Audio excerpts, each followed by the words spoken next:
techninių pakeitimų. Tol, kol jūs čia yra, labai prašau tą informaciją pasidalinti ir su kolegomis, kad šiandieną sudarant galimybę profesoriui Richardui Batervikui dalyvauti doktorantams skirtoje sesijoje, mes tiesiog apsikeisim patalpomis, tai yra apsikeisim auditorijomis. Tai yra, kitaip sakant, sekanti doktorantų sekcija vyks šitoj auditorijai, o kita lygiagreiti sekcija prašysim nueiti į apačion į vestibiulio auditoriją. Tai tiesiog toks nedidelis pokytis tiesiog dėl techninių galimybių. Ir mes galim pamatyti Richardą. Hi. Hi, Richard, good morning. Labas rytas, Jurgita. Labas rytas. So, did you allow me to introduce you in Lithuanian because we have a simultaneous translation into Polish, and I try to be very kind, okay? So, and I don't do translation for you specially. It's okay? Okay, thank you.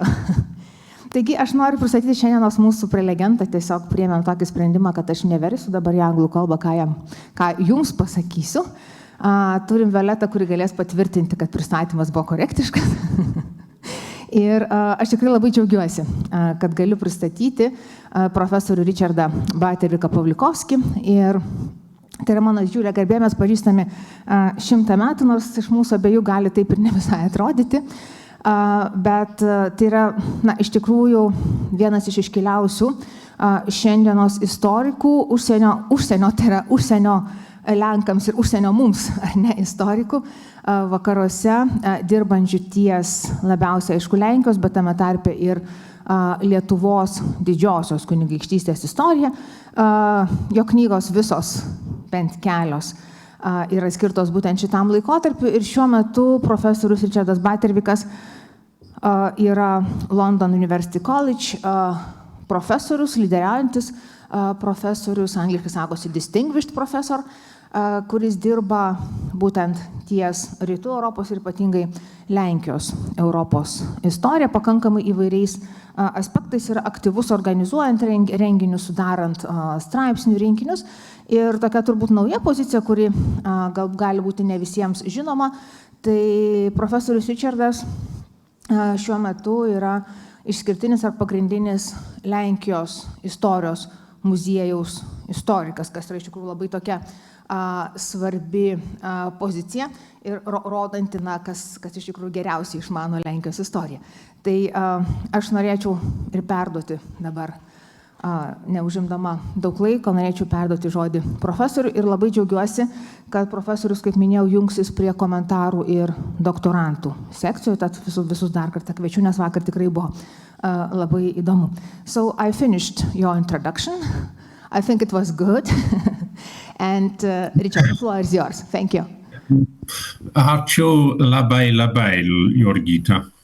Labas rytas visiems. Kad negaliu būti su tavimi asmeniškai. Tačiau norėčiau padėkoti visiems organizatoriams už pakvietimą į šią nuostabią konferenciją ir už galimybę kreiptis už per Zoom. Nu šiuo momentu kalbėsiu lenkiškai.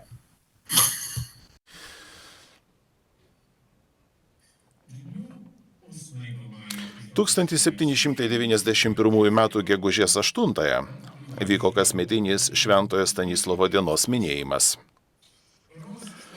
Išdorotas ir stebuklingai tapęs sveiku Krokuvos vyskupas greta Šventojo Stanislovo buvo ir tebėra Vilniaus katedros globėjų. Ji buvo rekonstruojama jau 10-metį. Savo kubo formą primenantį senovinę šventyklą jau iškilo virš LDK sostinės žemupio. Katedros funkcijas de facto atliko universitetinė Šventųjų Jonų bažnyčia. Su bažnytinė švente persipynė karaliaus Stanislovo Augusto vardadienio proga rengiamos iškilmės ir vakaronės. Vilniaus universiteto profesoriai susėdo prie prabangių pietų, kurių metu gerbiamas rektorius kunigas Martynas Počobutas susijaudinęs perskaitė savo jaunesniojo kolegos astronomo Jono Snedeckio laišką. Šis laiškas, kaip patikino autorius Počobutas, kabutėse, privertė mus visus jausti džiaugsmingą pasitenkinimą ir apmąstymus apie dieviškosios rankos darbą ir stebuklą išgelbėjusi mus nuo paskutinės nelaimės ir sunaikinimo. Man sunku apsakyti, koks tai buvo džiaugsmas. Šis Dievo rankos darbas ir stebuklas be abejo buvo Varšuvoje priimta gegužės 3-osios konstitucija. Džiaugsminga nuotaika išliko visus eilinius metus.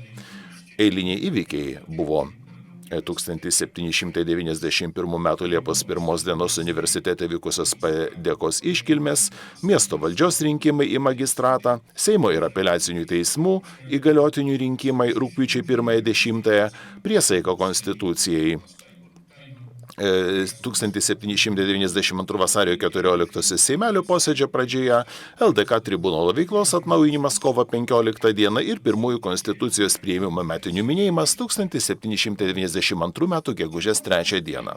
Ar galima teigti, kad nepaisant kai kurių nesklandumų ir baimių, Vilniečiams tie metai aplamai buvo laimingi?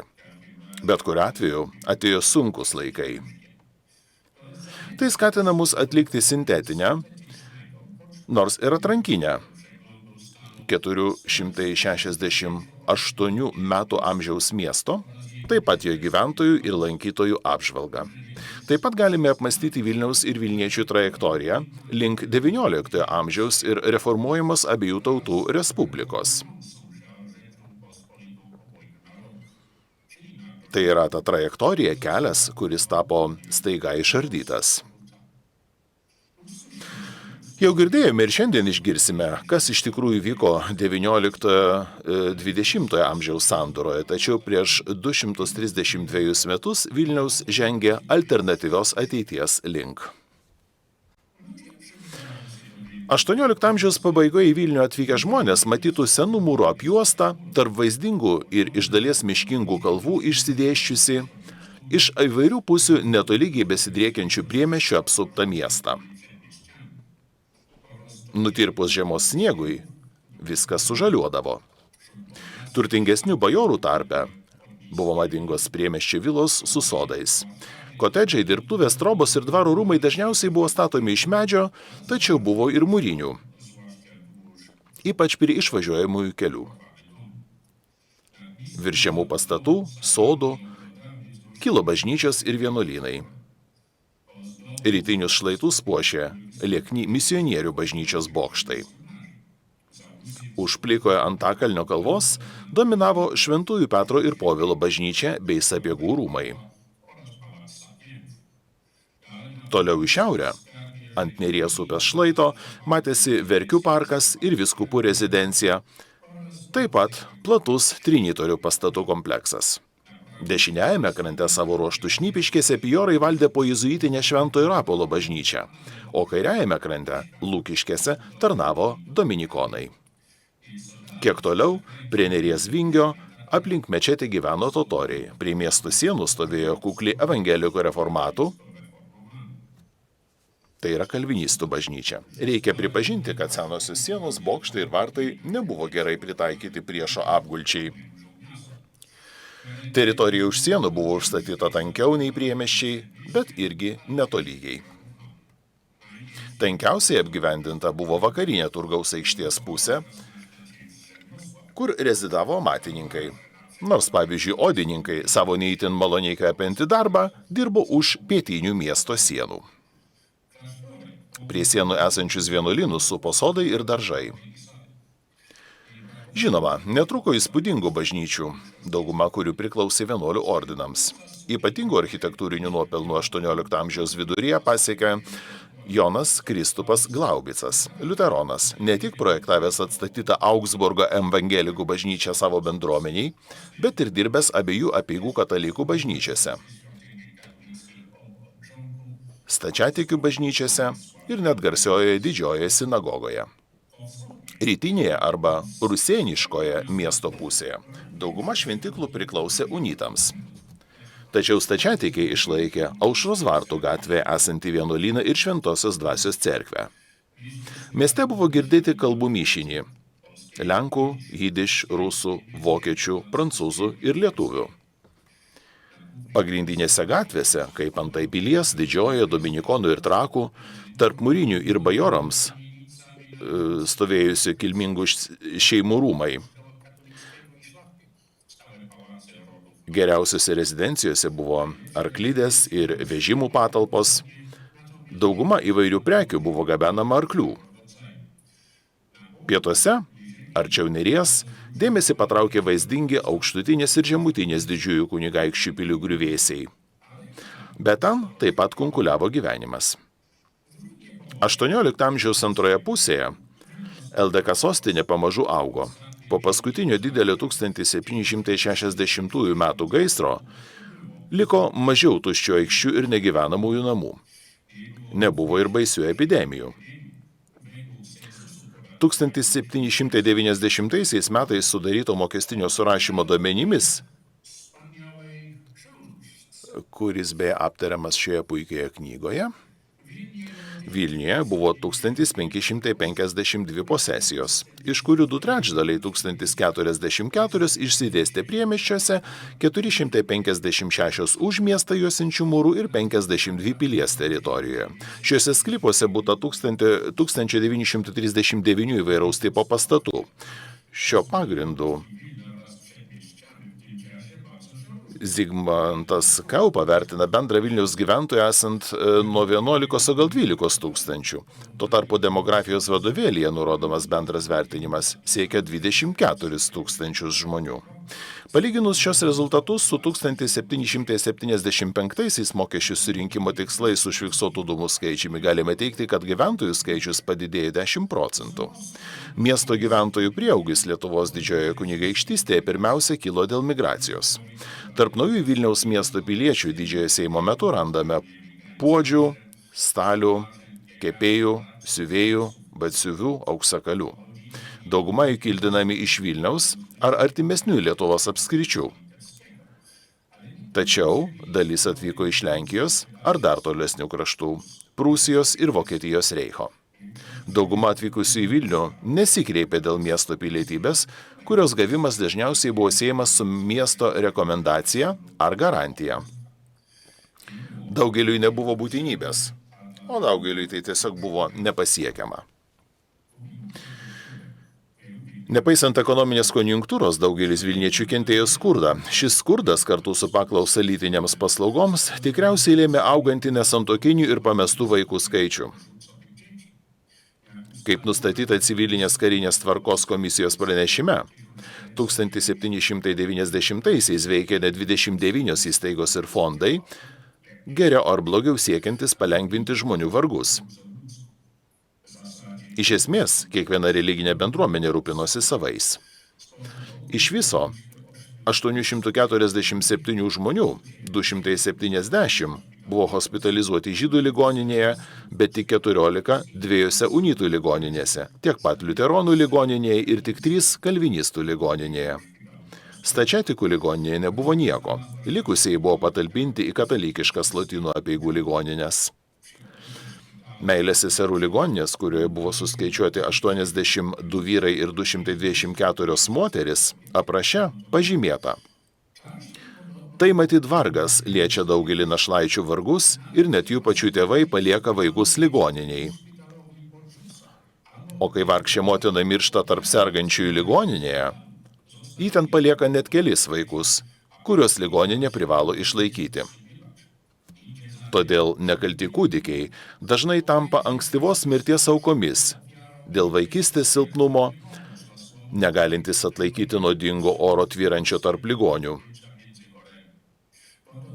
Net neabejotina, kad 616 vaikų, kurie dabar guli ligoninėje ir vis dar kažkokiu būdu išgyvena, yra tik maža dalis nevienodai didesnio skaičiaus tų, kurie per keletą pastarųjų metų šioje ligoninėje mirė.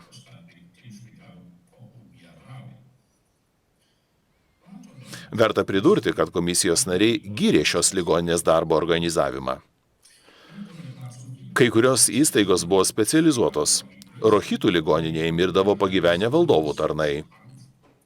Šventojo Kazimiero jėzuitų bažnyčioje veikia 1726-aisiais įkurta senų ir ligotų kunigų ligoninė, pavadinta emeritorum, kad vyskupijos kunigai, kenčiantis nuo ilgo darbo ir amžiaus arba dėl negalios išsekę ir kurie yra netinkami tolesniam darbui, turėtų deramą priežiūrą ir komfortą senatvėje.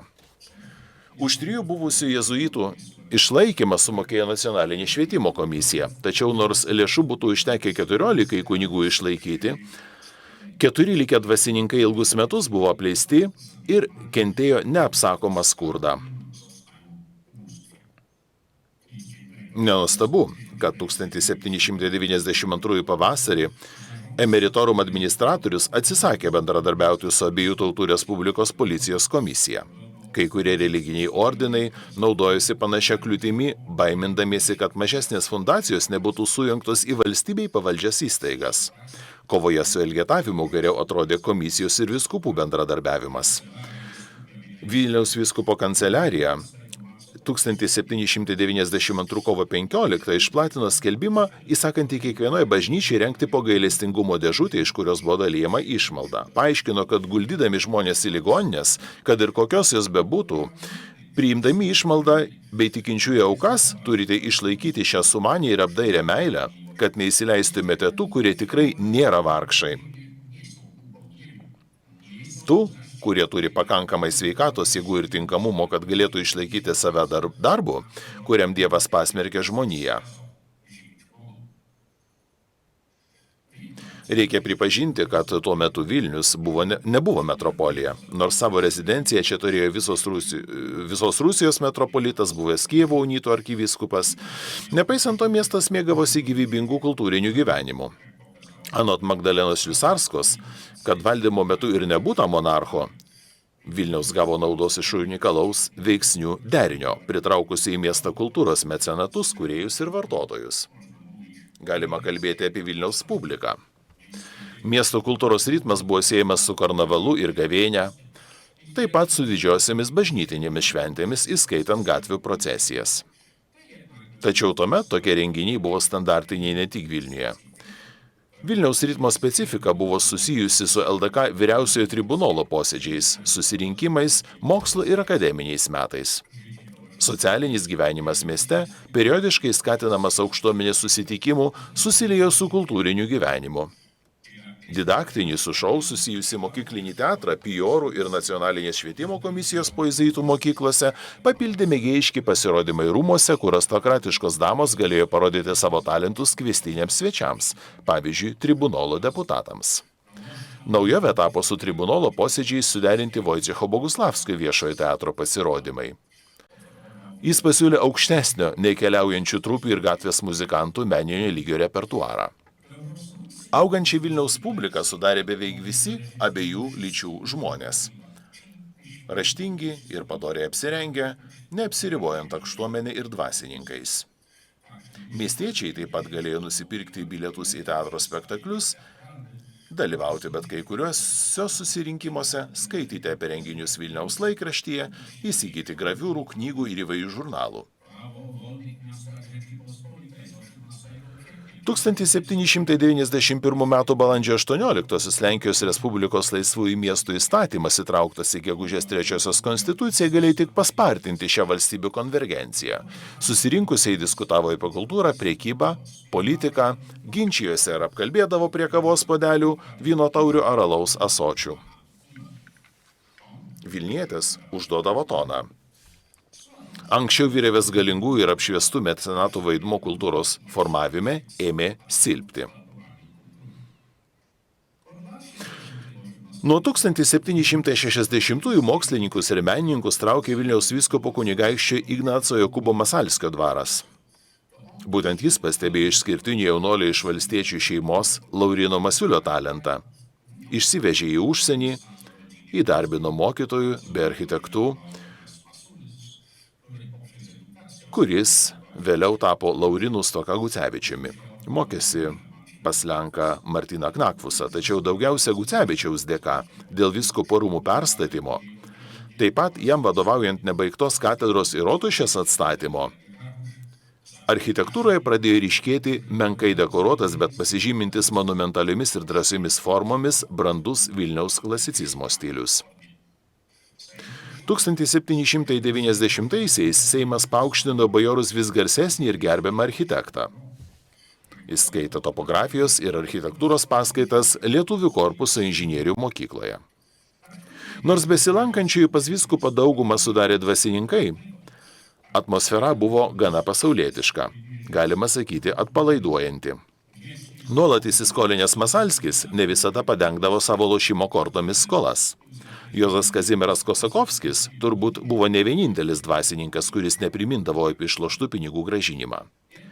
Tad jau didžiojo Seimo metu vyskupo dvaras jau buvo nugyvenęs savo geriausius metus, nusivylęs dėl Seimo veiklos krypties ir praradęs viltį persikelti į Krokuvą.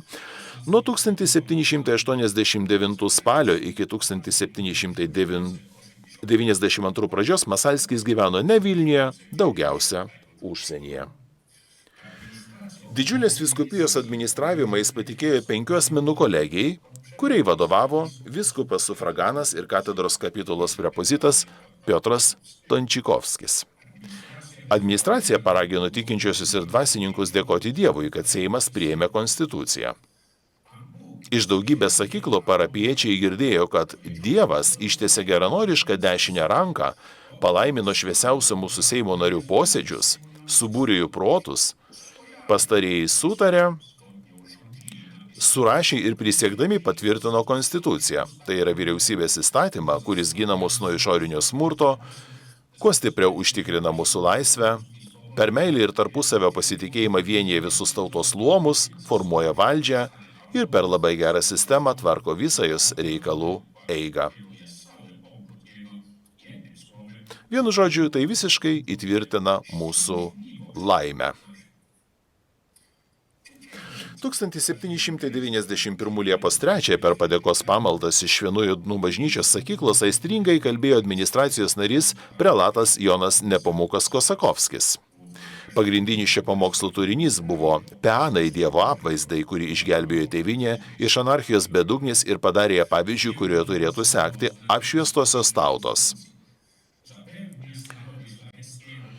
Jis glaustai apibendrino socialinę reikšmę, suteikė bajorams pirmenybę visose įstaigose privilegijose, atkuria miesto laisvę ir pilietybę, priima žemės ūkio žmonės į šventą globą įstatymo, kuris vykdant teisingumą yra lygiavertis kiekvieno asmens atžvilgiu. Prieš 2 dienas Lietuvos pagrindinėje mokykloje vyko viešas susirinkimas konstitucijos garbiai. Tėvas profesorius Jeronimas Trainovskis perskaitė išmoktą, bet panegirišką ir ilgoką disertaciją. Labiau patyrusi auditorijos dalis galėtų sužinoti, pavyzdžiui, kaip tvarkinga ir drąsiai įstatymų leidžiamosios vykdomosios ir teismės valdžios sistema, nepažeisdama visiškos valdžios, yra turiniu likusios konstitucijos dalimi. Jis pabrėžė joje skelbiamas tolerancijos prasme, kuri praranda ateityje viešą tvarką trikdyti galinčiam žinios nesantaikos sėklą, panaikina kliūtį, trukdančią mūsų šalyje įsikurti užsieniečiams, kurie galėtų dauginti mūsų gyventojus, puoselėti žemės ūkį, amatus ir priekybą. Bajorai išgirdo ilgą panegiriką už savo dorybės, tačiau skurdžioje pastraipoje apie miestus buvo kalba tik apie tikėtiną naudą ekonominės reformos, kuris sugriovė monopolijas ir kitas priekybos kliūtis. Fiziokratas Sutanoje kalbėjo apie pelną gaunamų už paveldėtojų sudaromas sutartis su žemė apsigyvenusiais atvykėliais, bandė įtikinti kilnius klausytojus ir skaitytojus, kad nereikia bijoti pokyčių. To norėjo karalius, kuris ne tik paskatino autorių atspausdinti kalbą, bet ir apdovanojo merentibus medalių. Viešą susirinkimą pradėjęs rektorius įrodinėjo, kad konstitucija, tobulas krikščioniškasis pilietinis katekizmas, išsyk po tikėjimo turi vaidinti pagrindinį vaidmenį ugdant jaunimą. Tuo metu Vilniaus dangaus skliauste ryškiausiai švietė Počobuto žvaigždė. De facto jis tapo Lietuvos švietimo vadovu. Iš korespondencijos spręstina, kad pagalbos į jį kreipėsi inspektoriai, direktoriai, mokytojai, tėvai ir nuo nevaldomų moksleivių nukentėję žmonės. Buvęs jėzuitų astronomas sugebėjo išvesti po jėzuitų akademiją iš sąstingio, kuriame jie atsidūrė po ordino kasacijos. Į Vilnių iš užsienio atvežė talentingų profesorių, taip pat iš užsienio, nors ne visi gerai pasiteisino. Vis dėlto atgyjusi universiteto aplinka buvo esminių vilnietiškų idėjų ir kultūros katilo elementų. Počobuto sėtas grūdas ilgainiui sunokino vaisių Vilniui, Lietuvai ir Lenkijai.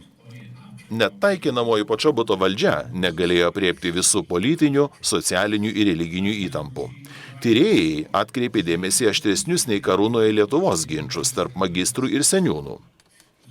Išskyrus 11 miestų, kurie išlaikė savo statusą 1776-aisiais, daugelis mažesnių LDK centrų stengiasi susigrąžinti ar įgyti savivaldą.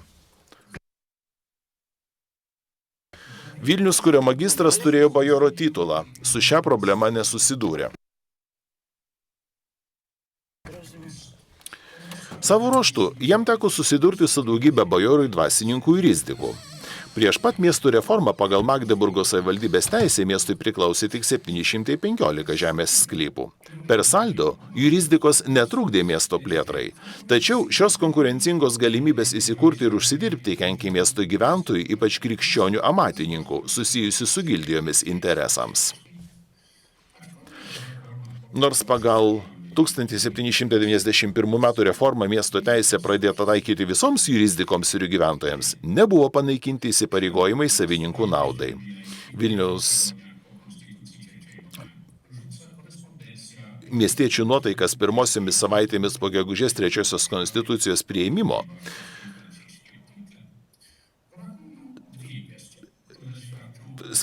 buvo skirtos padėkos.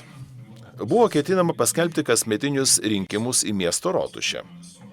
Taigi, pirmasis buvo opozicija prieš praktiką dirbti miesto įstaigose iki gyvos galvos, buvo ketinama paskelbti kasmetinius rinkimus į miesto rotušę, krikščionių ir žydų santykiai taip pat buvo antrasis iš klausimų rodantis stiprią trintį.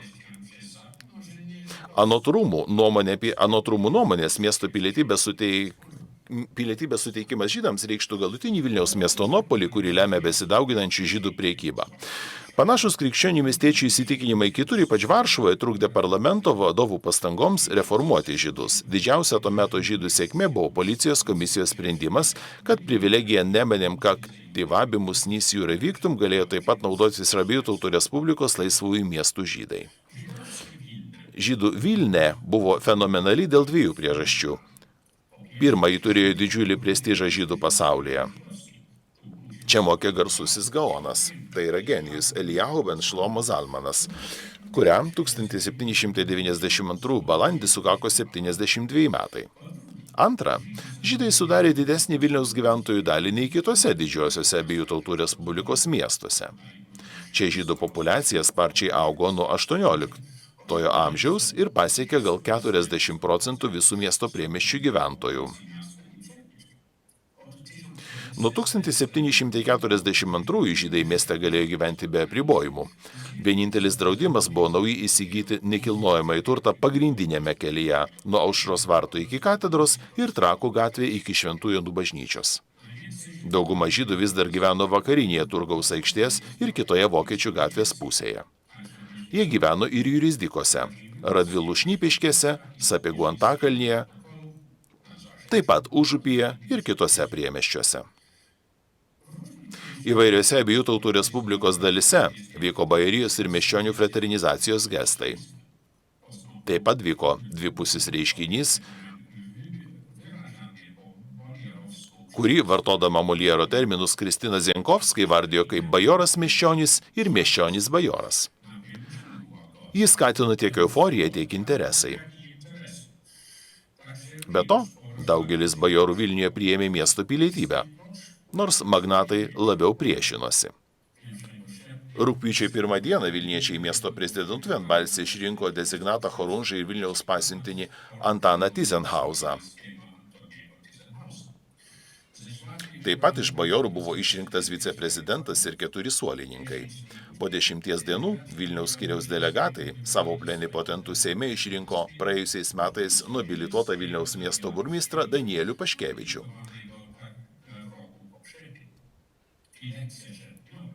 Rugpjūčio rinkimai, kuriuose buvo išrinkti ir miesto apeliaciniai teisėjai, neabejotinai prisidėjo prie politinio miesto ir miestelėnų subjektiškumo. Kitas didelis politinis įvykis Vilniuje buvo vasario 14 susirinkęs ir 7 dienas posėdžiavęs Seimelis. Susirinkę kilmingi piliečiai vienbalsiai rinko tribunolo deputatus, teisėjus, asesorius, pasienio ir civilinius karinius komisarus. Taip pat susitarta dėl nurodymų pasiuntiniams, dėl varginančių tilto mokesčių, renkamų piliečiams kertant nerį, dėl reikalingos tinkamos būstinės civiliniai, kariniai ir pasienio komisijoms. Savo ruožtu pirmą dieną, anot Tyzenhauzo pasakojimo, po ilgų ginčų, posėdžio pradžioje buvo vienbalsiai sutarta prisiekti konstitucijai. Pirmininkaujantis Vilniaus kamarininkas kunigaikštis Kristupas Giedraitis paskelbė priesaikos tekstą. Prisiekiu viešpačiui, savo dievui, kad uoliausiai savo gyvybę ir turtų ginsiu gegužės 3 ir 5 dienomis priimtą vyriausybės konstituciją. Laikydamas jų laisvių ir nepriklausomybės, taip pat mūsų bajorų saugumo ir lygybės tvirtovė, mūsų tėvynės stabilumo ir galios užtikrinimu.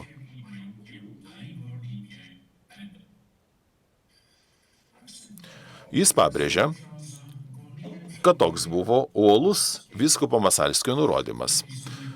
Po Giedraičio ir Tyzenhauzo parašus padėjo daug teisėjų, valdininkų, seniūnų, komisarų, šambelionų, ordinų riterių, bet kiek mažiau eilinių piliečių. Dominavo turtingi ir vidutinės pajamas gaunantis bajorai. Posėdis, kaip įprasta, vyko Vilniaus pilyje. Kitą dieną buvo išrinktas Seimas.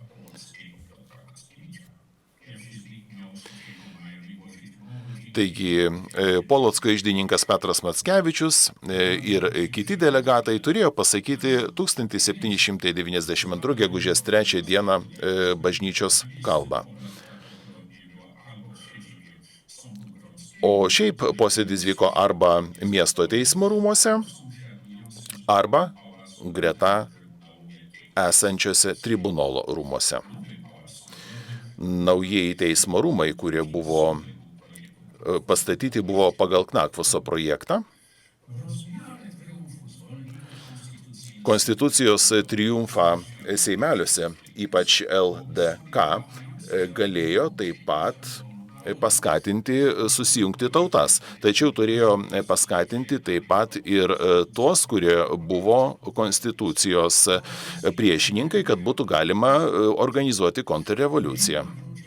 Į Vilną grįžo Józefas Kosakovskis, kuris taip pat pasirašė 2 kartus po konstituciją.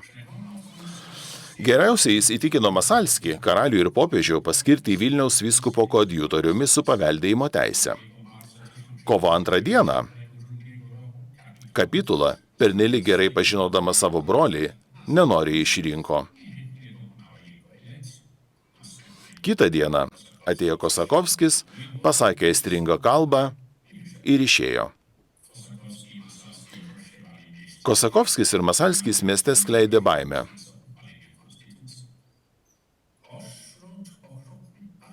Žiaurių pasakų, paškvylių, satyrų ir kitko apsupti išsigando ir į savo parapiją išvyko garsus pamokslininkas Mykolas Pranciškus Karpovičius. Tribunolo veiklos atnaujinimo proga pasakęs būdingą jam drąsų pamokslą Konstituciją apginti. Tačiau gegužės 3 Vilnius dar kartą džiaugiasi. Počobutas ir kunigas profesorius Konstantinas Boguslavskis kalbėjo universitete. Jonas Nepomukas Kosakovskis pasakė iškalbingą pamokslą Šventų Jonų bažnyčioje. Lietuvos didysis maršalka Aleksandras Sapiega vaišino pietumis kilmingus piliečius, o gyventojams buvo surengta begalė iliuminacijų ir atrakcijų. Po 3 dienų prezidentas Tyzenhausas pranešė monarchui, kad čia viskas ramu ir galima tik geisti, kad visoje šalyje vyrautų toks pat patriotizmas, koks šiandien yra Vilniuje. Tik vienas kunigaikštis Vilniaus vyskupas, žinomas dėl savo bailaus temperamento ir silpnaprotystės, gazdina piliečius, bet mažai žmonių jo klauso, kaip žmogaus praradusio savo reikšmę. Optimizmas truko neilgai. Birželio 4-ąją Počobutas Sniadeckiui prisipažino, kad mes čia jau 10 dienų esame apimti didelės baimės. Maskva 3 kolonomis nuo Kuršo, Polocko ir Talačino įžengusi į Lietuvą artėja prie mūsų. Jau Braslave už 24 mylių nuo čia įsteigė rekonfederaciją. Buvo ir pasirašiusiųjų. Pirmieji Maskvos žingsniai, gana skuboti, sukėlė mūsų visuotinį pasipiktinimą. Po 3 savaičių Vilniuje buvo sudaryta generalinė Lietuvių konfederacija, o dar po 4 savaičių karalius kapituliavo. Vilniaus, Lietuvos ir Lenkijos Respublikos istorijos trajektorija sparčiai pasikeitė. Vilniečių patirtis nuo 1791 iki 1792 gegužės neapsiėjo be trikdžių ir įtampos. Vargingiausiams tai buvo dar vieneri kovos už iškilimą metai. Tačiau darytina prielaida, kad ne tik šventės pritraukė ir pelnė daugelio Vilniečių palankumą revoliucijai. Viltis ir džiugias emocijas, siejamas be kitako su rugpjūtį vykusiais miesto valdžios rinkimais ir Seimelio priesaika konstitucijai vasario mėnesį susirinkime, lydėjo susirūpinimas dėl tolesnės bajorijos, miesčionių ir žydų trišalių santykių raidos. Ar luomų konvergencija vyko per greitai ar per lėtai? Klaustukas. Tačiau ryškiausiai Vilniečių poziciją liudija 1794 sukilimo įvykiai. Žvelgiant iš niūrios perspektyvos, po žlugusio sukilimo ir Lenkijos Respublikos sunaikinimo, 12 mėnesių po konstitucijos priėmimo turėjo atrodyti nepaprastai laimingais metais. Ačiū.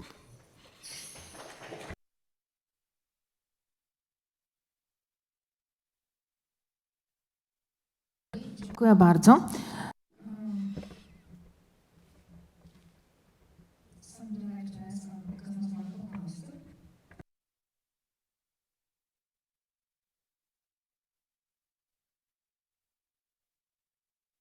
Ask audience, maybe somebody have 2 questions and are ready to skip our coffee break for the discussion with you. Tad jeigu yra klausimų 1 ar 2, galim iš auditorijos, nes tai yra iš tikrųjų puikiai galimybė. Nematau rankų. Gerai, tvarka. Tuomet dar kartą padėkokim profesoriui Batervikui. It's no questions in the audience, but I hope that we meet after 15 minutes during the PhD student session. So please relax a little bit and be ready to the questions and discussions. Thank you once again. Thank you very much. Judam gerti kavos, ar ne? Ir primenu tik tai, kad mes apsikeičiam auditorijom. Taip, kad doktorantų sekcija čia, kitos sekcijos yra vestibiulio auditorija.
Good morning to everybody and everyone. I would like to apologize that we are late. I have interviewed television, so it's many sorry for that. And now, as you understood, we switch into English, and all presentations and all comments, it will be in English. Sorry, in English language. I don't know, so it's good news or not so good to the PhD students, but you will be recorded, and now we exactly are in the internet. So know this and make your sorry, make your best. So now I would like to ask if it is possible to join Professor Richard Butterwick. It is possible to do? Yes, I'm here. Oh, you're here. So so it's really funny because you are invisible for us. Yeah, now we can see you. Yeah, so great. Sorry for the late. And you can hear us, so it's okay. And perfect. And let's make a small exercise with the first presenter. It will be you hear she or not? Okay, so it's.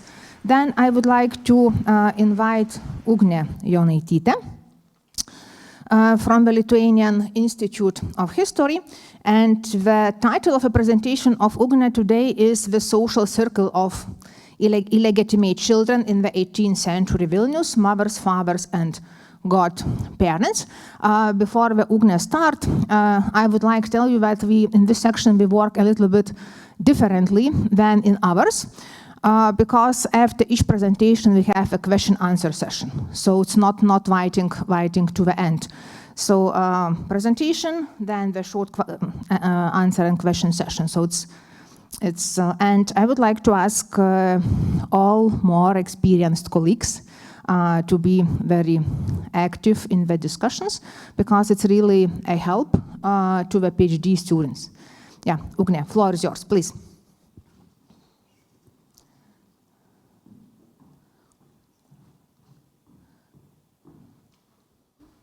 So I would like to start by saying that this presentation is only a part of my PhD thesis. May I stop you here? Richard, did you hear Ugnė? Richard, did you hear Ugnė perfectly before? Yes, I can hear perfectly and see you all as well. Thank you. Okay, great. So then the start. Technics work. Sorry for that, and please continue. As Western scholars already noted, the stigma of illegitimacy was really multi-layered and varied depending on the social status of parents, as well as the type of sexual relationships they had. So it's therefore really essential to investigate the social status of parents, and also not to ignore the question of godparenthood of illegitimate children. In this presentation, the aim is to explore firstly the social status of mothers, fathers, and godparents of illegitimate children. And the second part of my presentation will deal with the question how the godparenthood was shaped and how it interacted, how the institution of godparenthood interacted with mothers, fathers, and children themselves. I will mainly seek to answer two research questions. First question would be, could the social model of illegitimate parenthood that is well established and defined in Western literature could be established and could be applied when we talk about the case of Grand Duchy of Lithuania? And later I will analyze the godparenthood institution of illegitimate children and how it interacted with mothers, fathers, and godparents. And in order to do so, Oh, so this is very important to note here that the definition of illegitimate children in my presentation not only those who were recorded as illegitimate in the sources, but also I included foundlings as foundlings that were babies who were left by mothers. I included them because for me more interesting is the social picture of illegitimacy, and it is well known that at the time I'm talking about here, 18th century, majority of babies were left because of the illegitimate status. The data was collected from 7 parishes in total. 2 of them covered Vilnius city. It was St. John parish, as well as St. Josephus and Nicodemus parish. And as I wanted to compare this data in more city and periphery level, I also included adjacent towns and villages just to seek to see if there were any minor or major differences. And the data was collected from parish records, and I I wanted to show the data limitations and how laconic the source itself is, because the parish books were the main the parish books simply registered the baptisms, marriages, and funerals. So it was really laconic information. And when we're talking about illegitimate children, it was even more limited, as we only have the date of baptism, not of birth, because it wasn't common that time still to indicate the birth date. And then also the status of children, either they were legitimate or illegitimate one, and then we have name of the parents and then godparents, and sometimes it was also noted where they are coming from.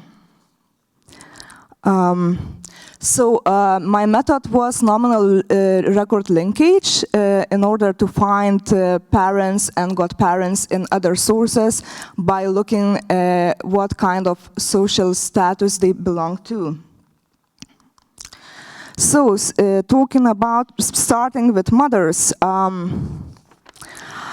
studies of Poland and Western scholars reveal mothers of illegitimate children usually belong to the lower status of the society. And the problem while searching for mothers is that illegitimate motherhood was considered to be secret motherhood out of shame. Mostly, those women tended not to reveal themselves, and that can be showed in the data collected, as in parishes of the city, as well as the adjacent towns. In the city of Vilnius, the majority, half of the mothers weren't mentioned with a surname. In the adjacent towns and villages, we see a bit better situation here, as more, 75% of all known mothers were recorded with a surname. This can probably indicate that in the city, in the main parishes, St. Jonas and St. Josephus and Nicodemus, it was, for these mothers, was easier to keep motherhood in a secret, because they simply could be arrivals from other towns. That's why we have way more foundlings found in the Vilnius city. And when we're talking about those smaller villages and towns, is the feature of the community, which probably those mothers were well known for those communities, and priests know their surnames as well. Now about the marital status of mothers, we can assume this information from the given surname. So analysis show that majority of them were unmarried women. And we can only guess that for many of them, illegitimate pregnancy could be their first pregnancy. Married women belong to a very small group of all known mothers. We can also assume the circumstances of the child,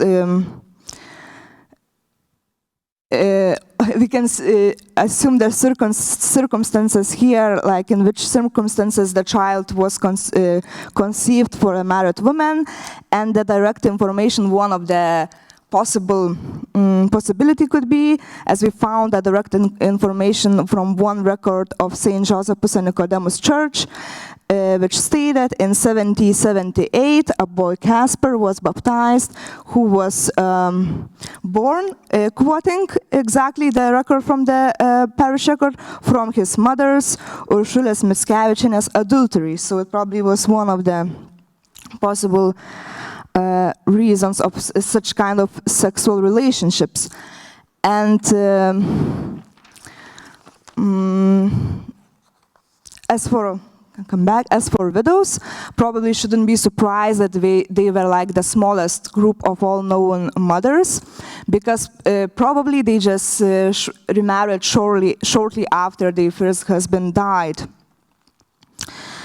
And we can also find some direct information of social status of mothers in the records, where a few of them were mentioned as noblewomen, few as plebeia, and another interesting record found in St. Josephus and Nicodemus Church that proves that sometimes the mother of a legitimate child could belong to the lowest rank of the society. The record dated in 1778 claims that a baptized girl, Mariana, is the illegitimate daughter of prostitute Petronėlė. And to shortly summarize this, the segment of mothers, we could probably guess that the majority was belonged to the lower status of the society. This had confirmed also the marital status, as majority of them were unmarried and were probably were likely without social and economic stability in society. And now, when talking about the fathers, the question of fathers of illegitimate children is problematic in few ways. So firstly, as it was already noted by other scholars in the researches, when we're dealing with illegitimate parenthood, we find this stereotype of uncertain paternity, as we do know information of lots of the fathers, because usually they were just recorded in parish records as patris ignoti, patris unknown. And even so, and this uncertain paternity can also be seen from the collected data, as we do not have information of the majority of fathers at all.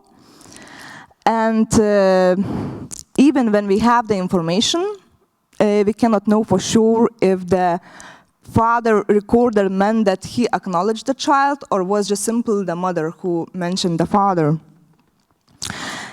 However, from still limited data, we can also have at least a glimpse of variety of the social statuses that the fathers could belong to.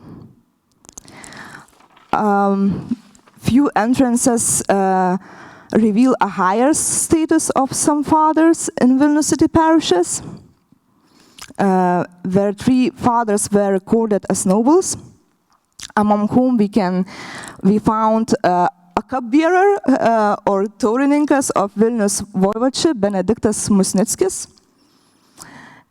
And it's worth noting that in all those records where the father was mentioned as noble, the mother's social status wasn't revealed, so we can guess that maybe they belong to the lower social status.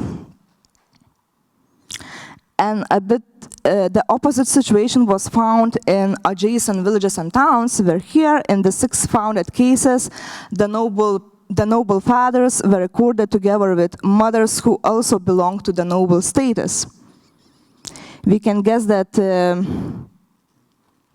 there were more noble parents of illegitimate children, but I also think that historians tend to overstress the factor of shame when it comes to noble parents by saying that we not find many of them in the records because of the shame, but I would say that probably the noble parents, mothers and fathers, simply deal with the problem of illegitimacy differently, as they could remarry shortly after the birth of the child.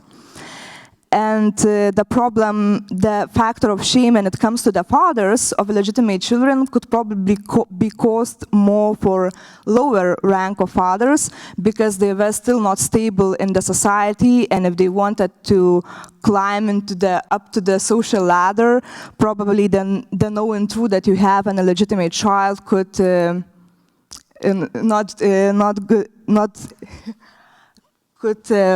destroy your plans in a way to go up the social ladder.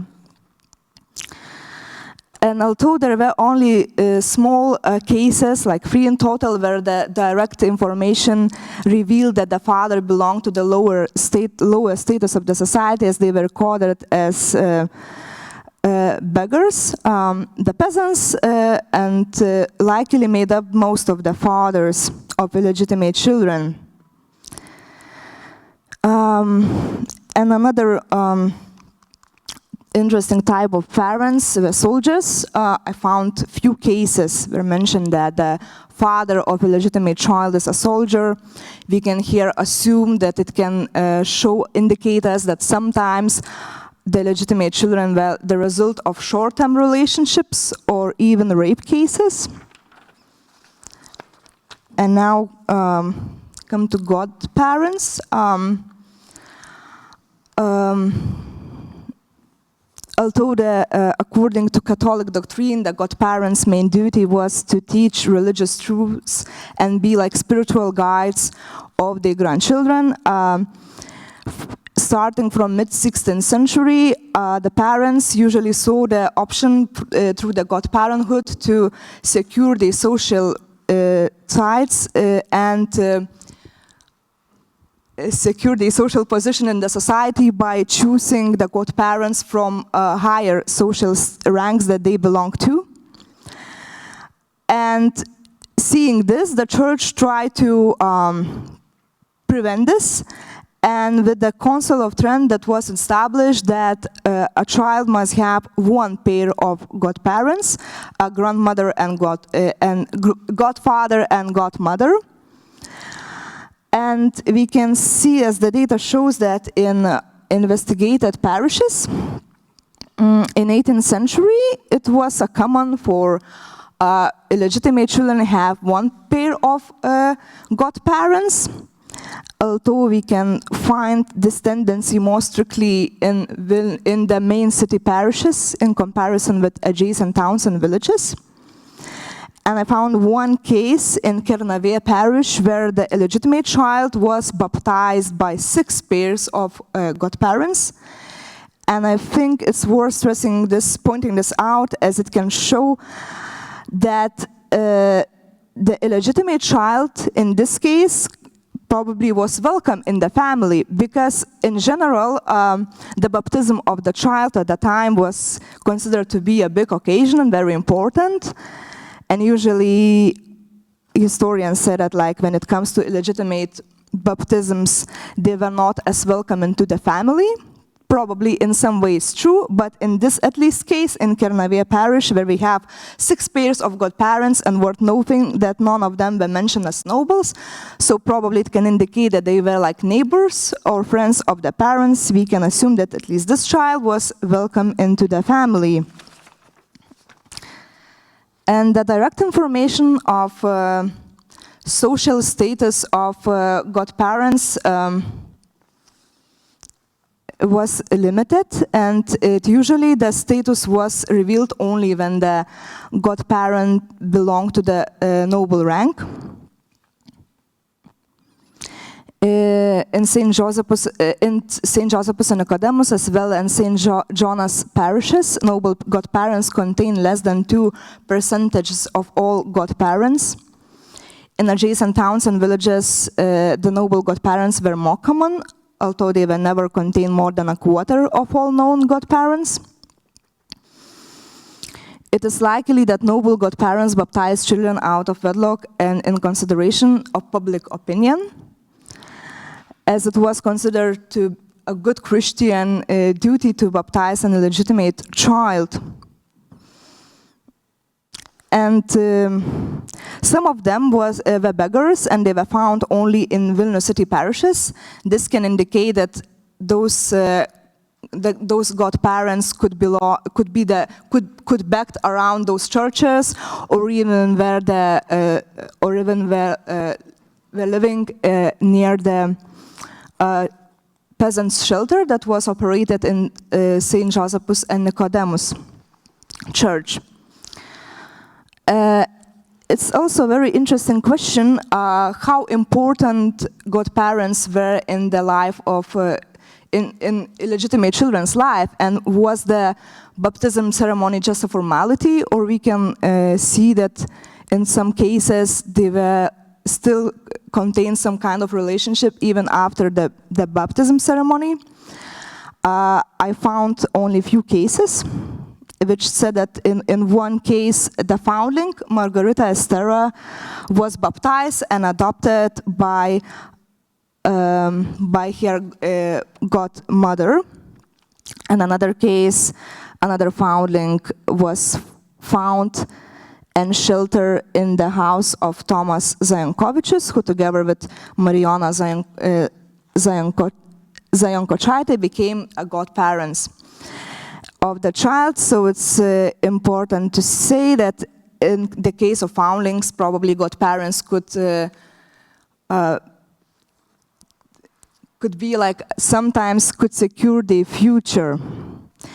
And also from the data that showed that some of the parents, godparents belong to noble status, we can see that they belong to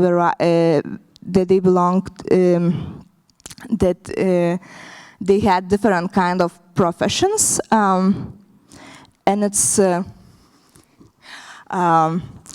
so we find among those godparents, I had really funny time trying to translate some of the professions. As I found the guard of Vilnius voivodeship, a rotmister, a vexillifer, which could be translated probably as a person who carries a flag, and a cupbearer. And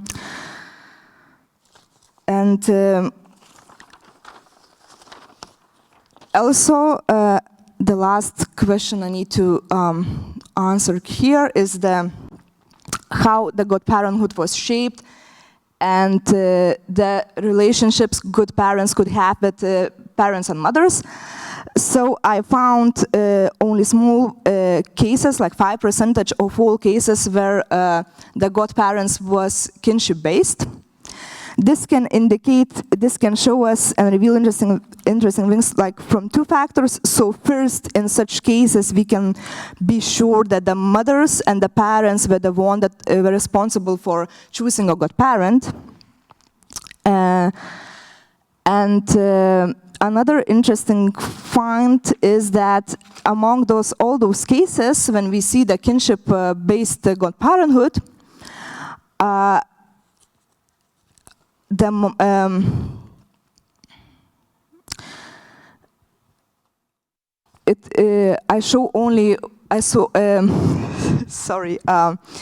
so it was, as baptism ceremony was really important, especially for higher ranks of the society. I found non-cases where, like, if the mother was mentioned as nobles, as having noble status, godparents were never mentioned as nobles. They were always probably from lower rank, because they simply were never recorded as nobles.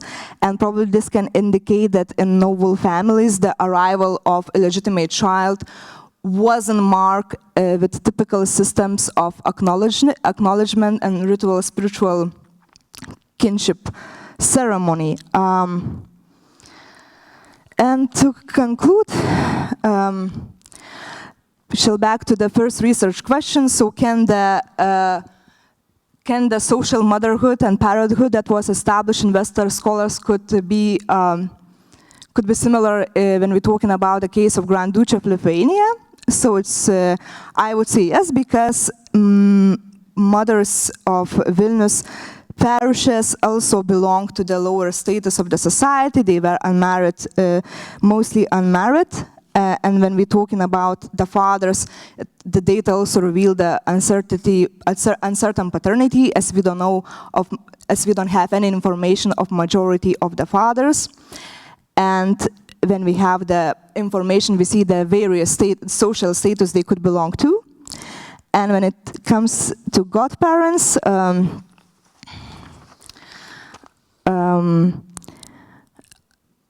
the given data show that godparenthood was used to seal family ties rather than prove better social status, as with illegitimate children, majority of godparents were like relatives of the mother, but it never was the case where like mother from lower status could baptize a child with higher social rank godparent, and the foundlings is an exception here, as we found that foundlings usually got the noble godparent.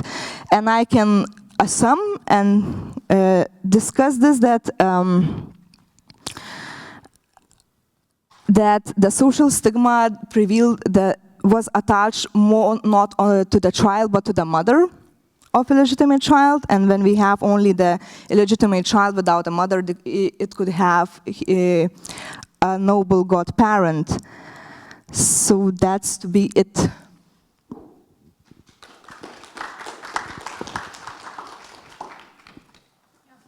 For the brilliant presentation, and now let's start the discussions. Somebody have a questions?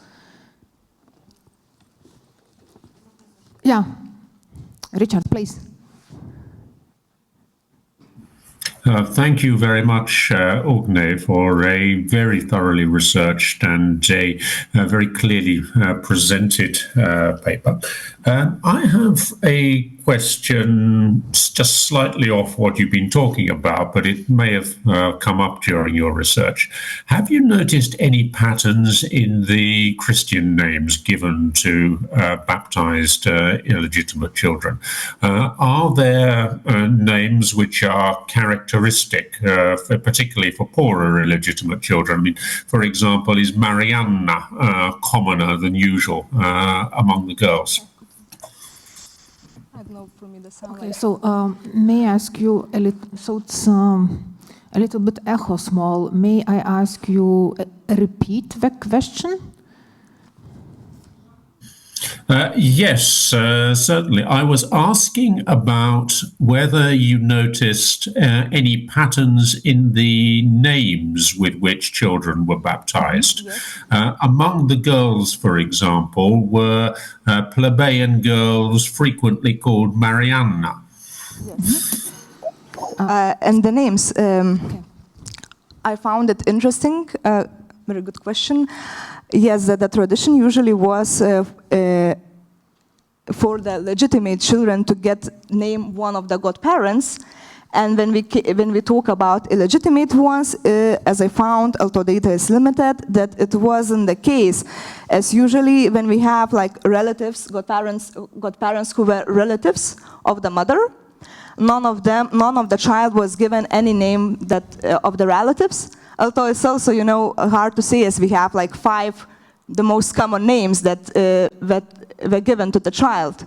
But usually with more unique names, never like the child got the name of their godparent if they were kinship-based. So probably it also can show us some kind of discrimination, not willing to give the first name of the godparent. Yeah, we have a question, Professor Piotr Guzowski. Yeah, I congratulate that you have a very big database of the illegitimate children, but I got a question connected with the future of your research, because after the demographic part of your research, you have to make this social background. Yes. And how you want to describe social background of godparents in example of Vilnius, when you don't have information about the social status of 97% of godparents. what kind of the sources do you want to use in the next steps of your research? Yes, so I will be using the inventories, manor inventory, dvarų inventory, manor inventories in order to look for the godparents, as well as there are like some listings of parishioners that belong to some parishes. I already found some of them mentioned there as having the lowest status of peasants. I don't know the exact translation, baudžiauninkai, duoklininkai. So like I will be... Serfs. Yeah, so I will be using parishioner listings as well as inventories. But yes, the data, I can only find a few godparents mentioned there, so yes. Okay, thank you for your presentation. I'm thinking about the problem of agency, because in your presentation you were talking about the social stigma, about the mother decisions not to give their surname, about the grandparents' decisions, and so on, so on, so on. Are you able to check on which level the mothers were deciding are the surname is going to be recorded, are the information about kinship is going to be recorded? And on some level, the priests were the side that decided what is going to be recorded in the story. So maybe they were names, surnames, but the priest decided, okay, it's not important. I don't want to spend the time to writing those informations. You are talking about the 5% of those kin godparents, but frankly, you could have 70% of kin godparents. If you don't have surnames, you are not able to decide is the kin or not kin. And of course, we also have to remember that some of your kins don't have your surname.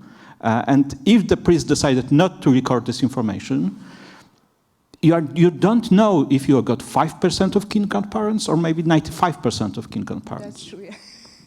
Yes, it's the problem I'm constantly dealing with, and if I wouldn't have such problem, the dissertation would be amazing and so easy to write.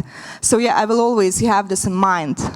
And as you mentioned, that we never know if the recorded information was given by the priest that he just simply overlooked and said, I'm not going to record this, or it was with mothers. And as I also mentioned, I have probably the problematic question with fathers, as those mentioned fathers. Does it mean that they acknowledge the child, or does it mean that the mother named the father and he was recorded? So it's also like always question. Yeah. If no more questions, if nobody have, I have two questions. The first my question is, maybe could you find the distinction between the understanding of an illegal child in the urban and in the rural territories? Because it could be that in the rural territories it is more accepted as the craft to the different works, because the children was involved in the it's not professional, of course, activity, but somehow to help in the household. And in the towns or the cities, it's mostly probably new month, extra month that is needed to meal or something like that. So. How it's possible somehow, maybe it correlates with your researches. And other questions is the quite big number in the St. John's Church of illegal children. Maybe it is corresponds with the women servants in the households, because we can imagine that the 18th century, it's more or less even the poor households have shared living with the other peoples, or have some serfs to the simple household works. So may you make some interpretation on that? Thank you. So yeah, first question was about the differences in villages and towns in the city in the number of illegitimate children. It's more about the interpretation. So it's and how the society under your research understood probably its make influence to difference how the children, illegal children, are understood in the societies, and probably that is the reason why in some cases they are accepted, in our cases not. Yeah, to answer this, I can only assume that in smaller towns they were more accepted, but also we can see this from limited data, which is tricky, because in the city we have way more foundlings than in those smaller towns, because it made no sense for a woman to leave the child in the place she was living in. And when we're talking about the smaller places, because she could easily be traced and stalked, and the community know that she was the mother. And probably, yeah, I would say that it was more accepted in the community of the villages and smaller towns and not in the city. And as I found, like the case of when one child had 6 pairs of godparents in the town, probably I would surprise to find such a record in the city. So it means that sometimes those children were welcome to the family. Yes, they never had the same status as legitimate children. Some stigma may prevail too, but yet tended to be like more depending on the social status of parents.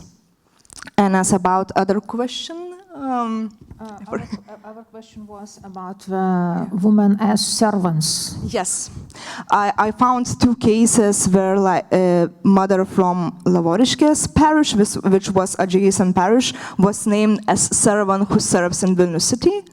So yeah, it was definitely common, and it also like Western scholars show that majority of illegitimate children, mothers of illegitimate children in cities were the victims of servant and master relationships. So yes, but it's also hard to trace this, but I can guess this is true, yeah. And majority of mothers probably migrated from smaller towns to city to seek for a better job. Okay, so yeah. It was the last question. Thank you, Ugne. Congratulations.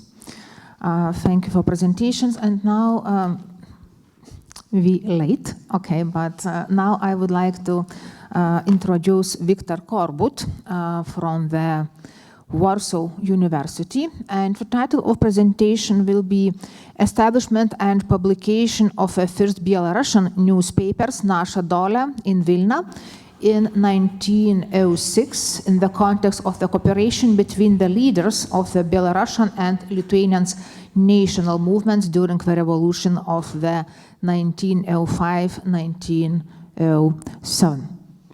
So Ugne gives good tradition to make a presentation. Yeah, but you can choose to stay on to seat, so it's up to you. Yeah, the floor is yours. Dear colleagues, thank you for the attention. I would like to speak about the first Belarusian newspaper, legal Belarusian newspaper, Nasha Dola, which existed just for a few months in Vilnius in 1906. But more, I would like to speak about Belarusian-Lithuanian relations. I mean, relations between the leaders of Belarusian and Lithuanian movements in Vilnius in this time, because Lithuanians, they helped a lot to Belarusians to create their movement in Vilnius in the beginning of the 20th century, and this topic is mostly not good researched in Lithuania and not very good known in Belarus. So at first I would like to say that generally Belarusian national movement appeared and began to work in 1903, 1904 generally, in 3 cities in Russian Empire, in St. Petersburg, Minsk and Vilnius. But generally most of members of this movement they came from the region not far from Vilnius, so they finally united in the organizations in Vilnius. And here I would like to say that the most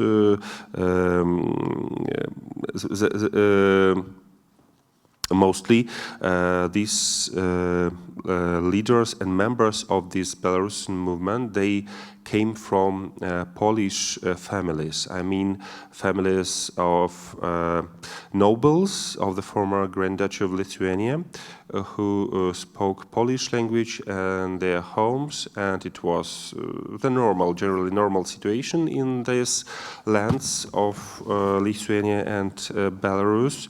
But we know that at that time a lot of nobles, they felt themselves, some nobles felt themselves Lithuanians, and they joined to the Lithuanian national movement, and some nobles, they felt Belarusians, and they joined to the Belarusian movement.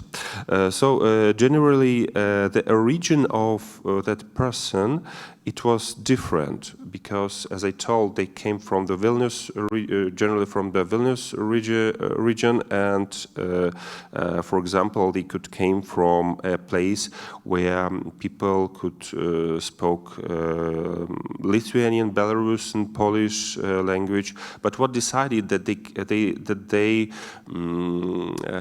became members of Belarusian movement? It's most interesting question. So here, as I speak about the first Belarusian newspaper, legal newspaper, I have to tell some words about this newspaper, and then I would like to return to the founders of this newspaper. So this newspaper began issued in the September of 1906. It was a period of the first Russian Revolution, and at that time in Vilnius there was everyday newspaper in Lithuanian language, Lietuvos žinios, and a lot of newspapers in Polish language, in Russian language, in Yiddish, but there were no Belarusian newspaper. Why? Because at that time generally Belarusian nation didn't exist, because Russian government it thought that Belarusians they are part of the Russian nation.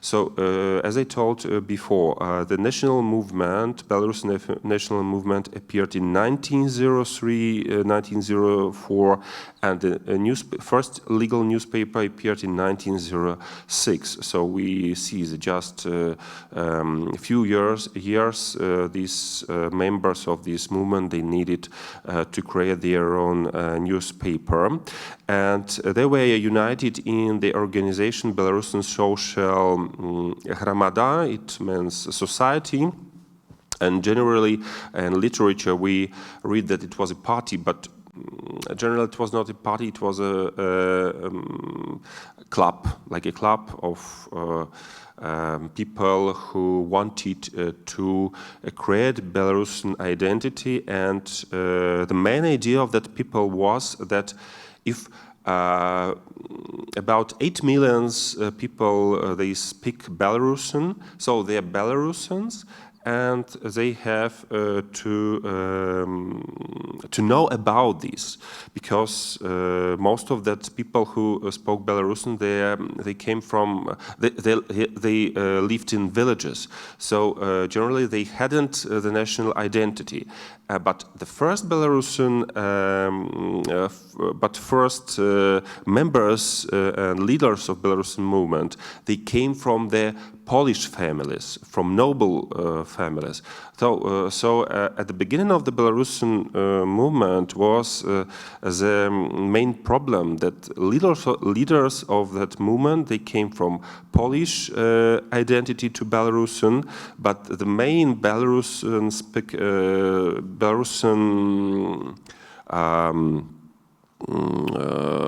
people, they spoke this language, but they belonged to they lived in villages, and they didn't have this identity. So even one of the famous Polish publicists and later a famous Polish politic, Leon Wasilewski, he wrote in 1907 that this Belarusian movement was born in 1904, 1905, and just at that time it created like a movement of Belarusians, not a movement of people who just liked to research, not a movement of Polish and Russians who just liked to research Belarusian language, songs, and so on. So that is why we see that the foundators of this first Belarusian newspaper, Nasza Dola, so they came from a very special social group. The next question, who came from this group?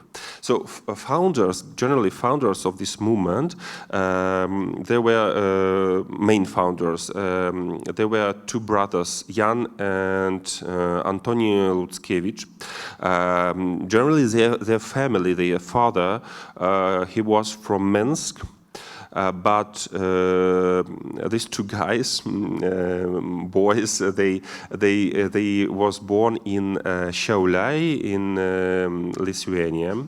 After they, because father he worked in a railway in Libava-Romny railway, so he was traveling through different lands. And when he stopped in Šiauliai, so his children were born. But after they go to Mitava in modern Latvia, and there was a gymnasium where were a lot of Lithuanians, not just Latvians, but a lot of Lithuanians, because it was more free. There was more free atmosphere for studying. So there was a club of Lithuanians in that gymnasium, and the leader of this club, it was famous Lithuanian national movement activist Ambrozaitis. So two brothers, Luckiewicz, they learned a lot from Ambrozaitis about Lithuanians and about their own land, about Grand Duchy of Lithuania. So they understood that they came from that Belarusian lands, and this land, it has a special history. It is not Poland, it is not Russian, because as we know, in the beginning of the 20th century, in Belarusian and Lithuanian lands, that there was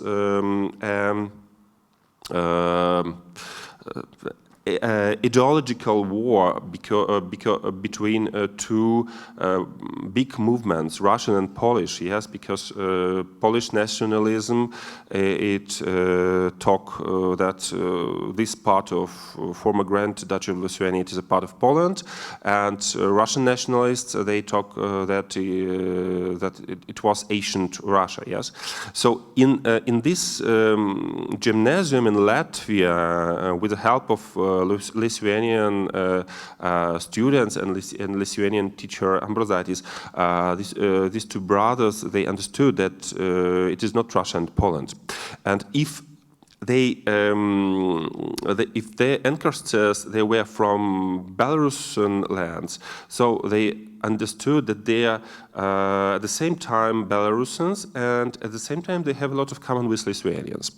So generally, I think that it was a basic of their identity, and it was a basic for the future, for them cooperation with Lithuanian movements, and really, as we see, during the first Russian Revolution in Vilnius in 1905-1907, Belarusians and Lithuanians, they really cooperated a lot. So before the first Belarusian newspaper Nasha Dola appeared, Belarusian published a lot of different papers for the agitation, for the revolution. Here in Vilnius, in III-oji Vilnia, for example, one of the authors of the first Belarusian newspaper, Nasha Dola, Aloisa Pashkevich,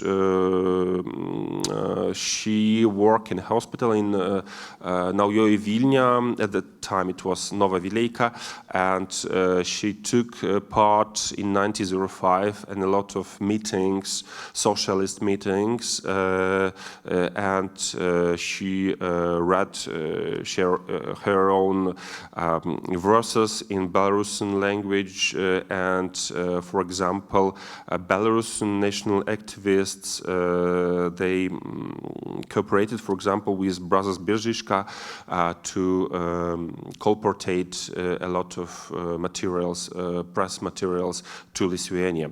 So that is why they have a lot of occasions for cooperations. But when Nasha Dola, the first Belarusian newspaper, appeared, it was colportated by the book shop of Lithuanian movement membership, Maria Peseckaitė, Šlapelienė, and now we can find this building where was this bookshop in Vilnius in Dominikonų gatvė, and even we have a tablis that there was this bookshop. As I told about the address, I would like to tell about some address about this first newspaper, Nasha Dola, because as a redaction, the office of this newspaper, it was in modern Vilniaus gatvė. It is the beginning of the Vilniaus gatvė if we go from the Gedimino prospectus, so we have to see to the right, and the third building, as I remember, it was office of this newspaper, and in the next building it was a little bit later an office of Lietuvos žinios newspaper. So it was a place where Belarusians and Lithuanians they have a lot of contacts really, and as I told of the help of Lithuanians to Belarusians, I would like to say that Nasha Dola existed not a very long time, because appeared just 6 numbers of these newspapers, and 5 numbers were confiscated by the Russian police. And a little bit later, Lutzkevichs, they have a conflict with a person who gave money to this newspaper. It was a Vilnius Jew, Jan Tukerkes, but this Jew, Jan Tukerkes, he joined to Belarusian movement. It's very interesting because, as we see, members of the first members of Belarusian movement, they were not from this Belarusian spoken village, but they were from the Polish manners, from Jews. So after this conflict, Tukerkes, he tried to issue 2 numbers of these newspapers, but at the same time, Lutzkevichs, they founded another Belarusian newspaper, Nasha Niva, in the November of 1906. So generally, it was the next step in the history of Belarusian national movement. But as I told about this newspaper, Nasha Niva, I would like to add that it was published in the print house of very famous Lithuanian movement membership Martinas Kukta, and it was published during all the time since 1906 to 1915, and generally all books and newspapers, Belarusian books, newspapers in Vilnius, mostly, they were published in this printing house. Very often they were saved in the Church of Saint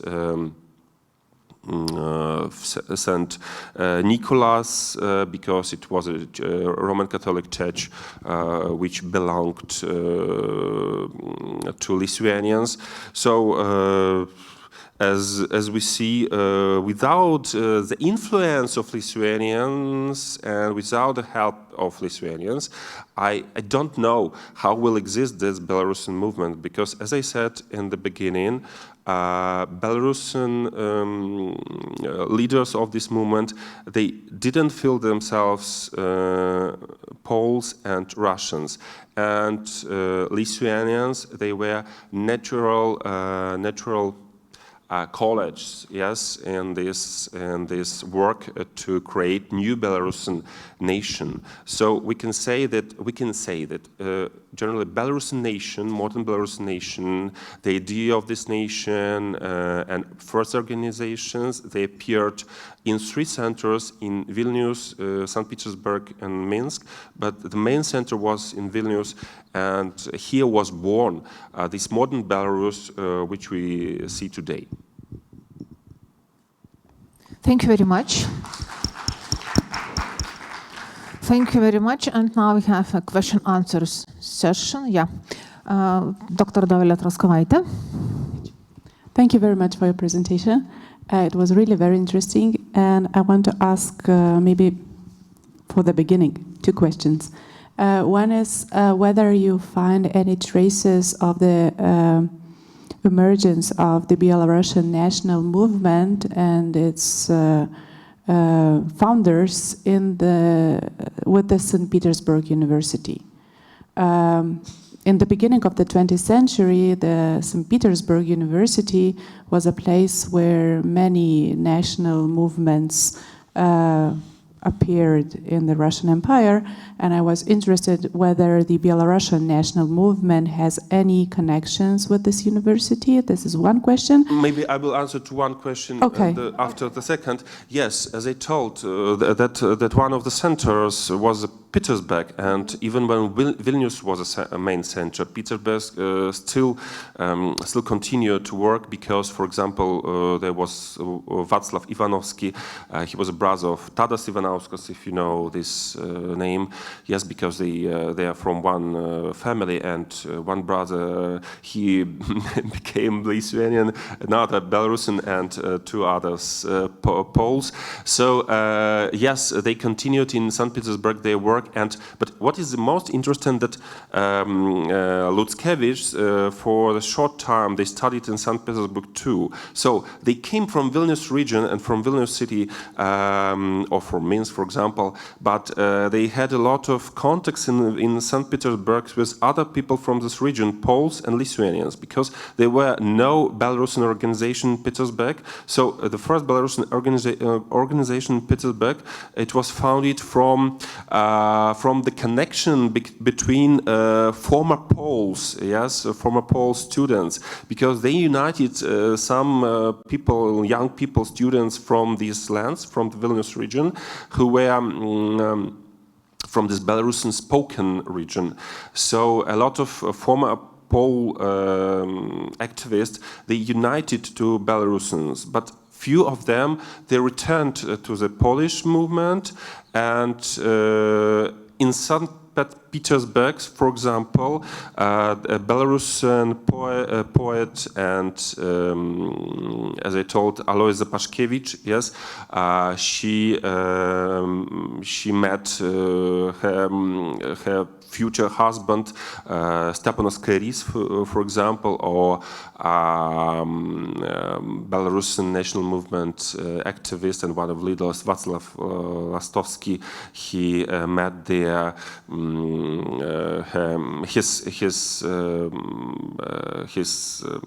wife, yes, one of sisters, Lazdinu Peleda. So, but generally they came from Vilnius region, and mostly they worked in Vilnius, and they came from Petersburg after studies to Vilnius.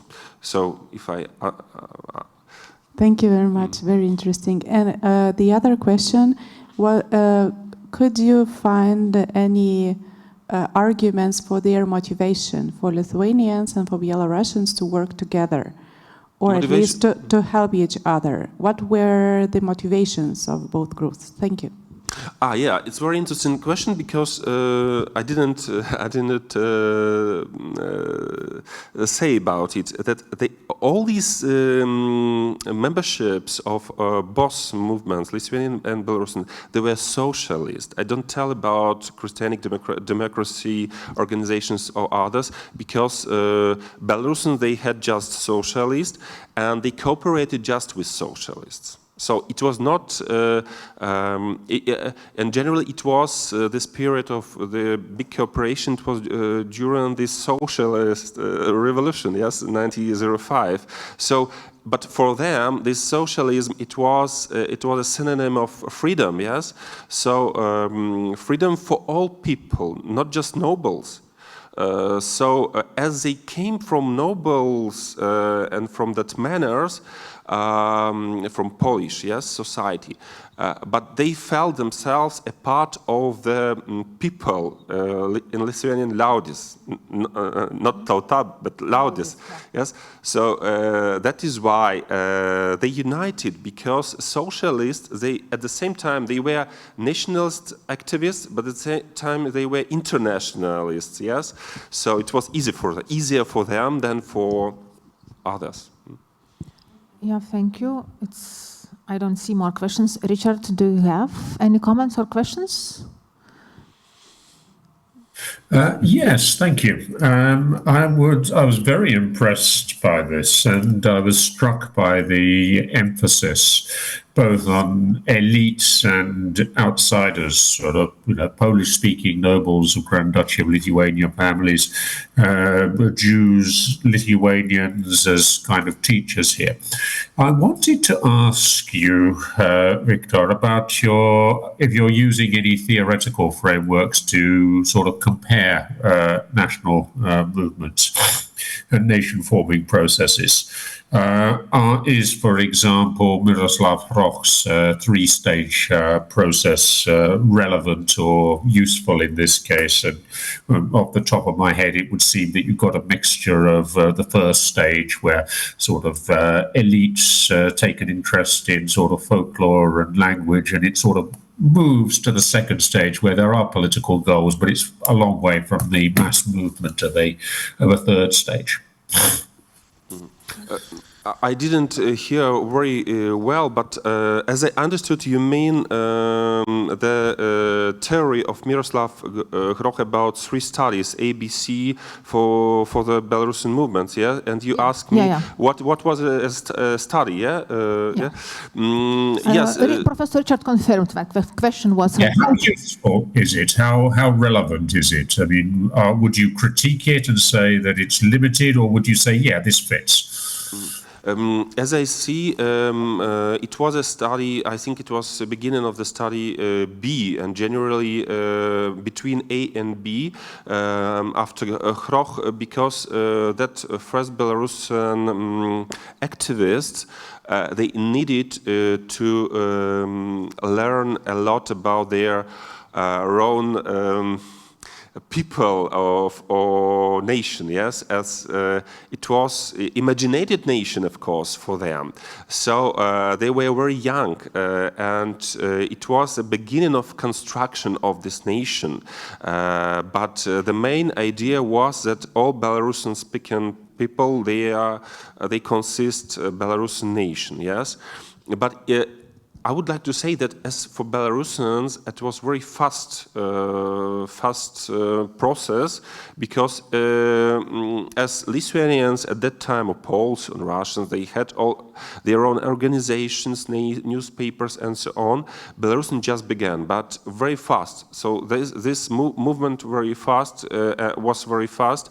But I think that at the beginning it was between studies A and B, and this study B, it was so long, it was fast, but at the same time long, because as I think, even today, Belarusians, they have this study B, between B and C. So that is why the case, Belarusian case, it is not very typical for all nations of East Europe. That is why this theory of Hroch, it works, but as for Belarusian, it has a special case. Yeah, so it's interesting when you have a possibility to add something and include the Belarusian case into a broader historiography. I have a small comment that probably it could come from my batch knowledge. You mentioned Jan Tukerkes, a Jew. And my question is that you are sure that he a Jew is not converted? Yes, of course. He is not converted when he cannot be Jan. So that it's maybe he is Jon. Maybe he was converted, but this, for example, as we read sources, when memberships of these newspapers, they write about Tukerkes, they tell that he was Jew, yes, but maybe converted, yes, you're right, but generally for them, he was converted. Still a Jew, yeah. Still a Jew, yeah. Still because a Jew. it's what I saw from my research is generally the 3 generations you needed that the converters. Not religion but nation. Yeah. It means not religion but nation. Yeah, but still. Yeah. Okay. So it's important. But he was from Vilnius. We don't know a lot about Tukerkes.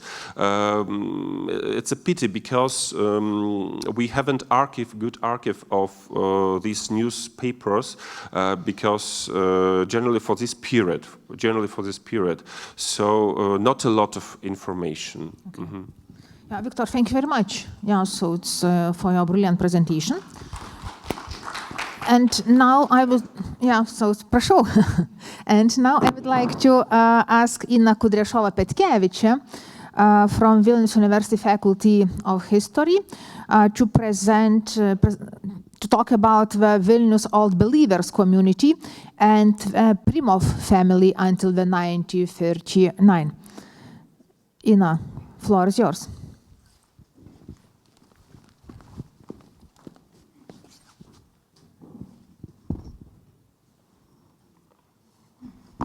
Hello, good afternoon, everybody. Today I will present my topic, which called the Vilnius Old Believers community and the Pimonov family until 1939.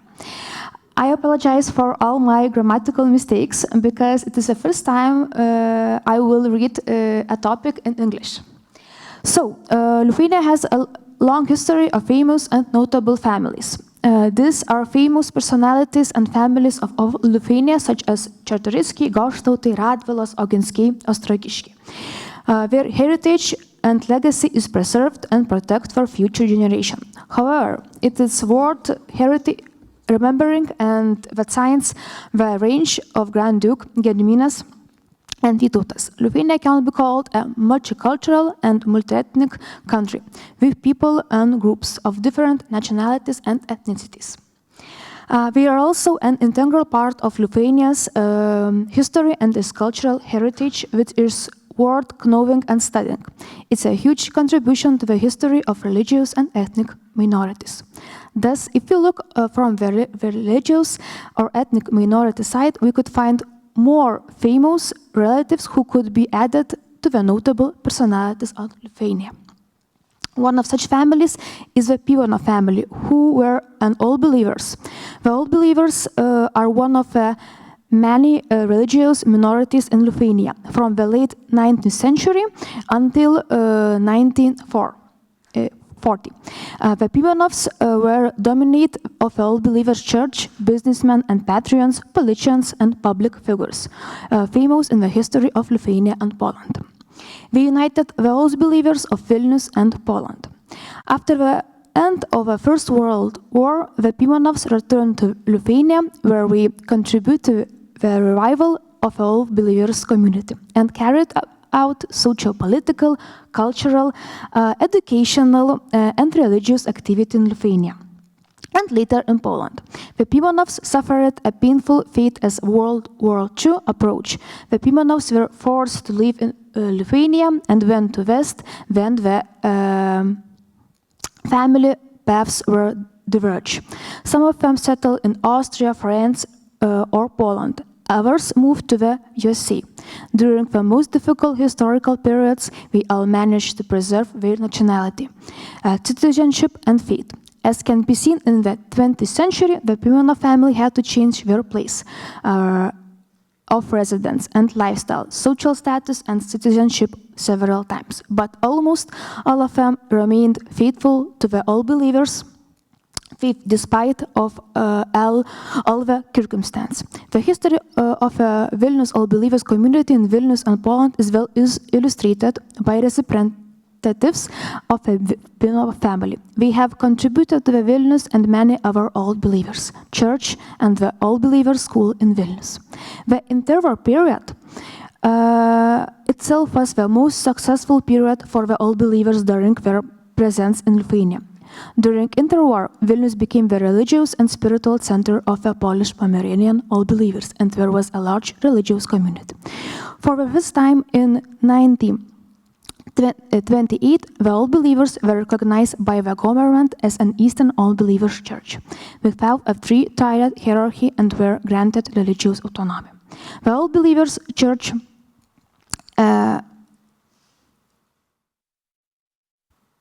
The Old Believers were quite active, and the Pimenovs were at the forefront of this activity in the public life of the Vilnius region. Thus, the Pimenovs were not only the most famous family of Old Believers in Lithuania and Poland, but also one of the richest in Vilnius at the beginning of the 20th century and later in Poland. By the beginning of World War II in 1940, the Pimenov family had left behind a considerable real estate heritage associated with their name. Land holdings, buildings, cinemas in Vilnius, several minors, example, Pilaitė minor near Vilnius, Ostruvka minor in Širvintos district, or Vidiškių minor in Ignalina district. And now I would like to introduce the most active and important members of the Pimenov who have contributed to the history of the Vilnius Old Believers community. The first person I want to introduce is Arsenij Moisejevich Pimenov. Born on 15th of March 1863 in Belý Dvor, Disna district, Vilnius County. He was married to Stepanida Karpušenko and was the father of 5 children, Boris, Georgi, Petras, Irina, and Valeria. Arsenij was a specialist in the construction of houses of worship and large and important public government buildings. In Vilnius, he contributed to the construction of a gubernatorial prison in Lukiškės, the State Bank, the Orthodox Church in Grodno, and the Tsar's Palace in the Belovežas forest in the territory of Belarus. He made his fortune in Orenburg, later returned to Vilnius and made profitable investments, bought real estate, and supported the Vilnius Old Believers community.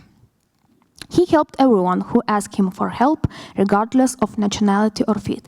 It was written about him in interwar Russian periodical press. From 1907 to 1915, successfully occupied the position of deputy chairman of the Vilnius Old Believers community. In the spring of 1918, Pimenov returned to Vilnius, where together with other Old Believers, he renewed the community of Vilnius Old Believers. Pimenov was elected chairman of Vilnius Old Believers and was re-elected every time until he died. Pimenov tried not only to take care of the elderly community, of Vilnius, but also take care and try to until all believers of Poland and 1920, when the Vilnius region actually belonged to Poland, although Lithuania did not recognize it. Arsenij Pimonov was one of the most active organizers who organized 3 conventions of all believers in which he played an important role. From 1930 to 1939, he began his career as a politician in the Polish Senate. He was the first all-believer elected to the Senate from the city of Vilnius to defend interests of all believers in Sejm. The second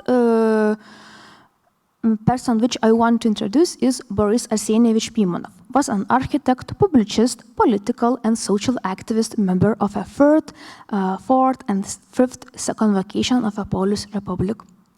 Sejm, one of 5 children in the family of Arsenij and Stepanida Pimonov.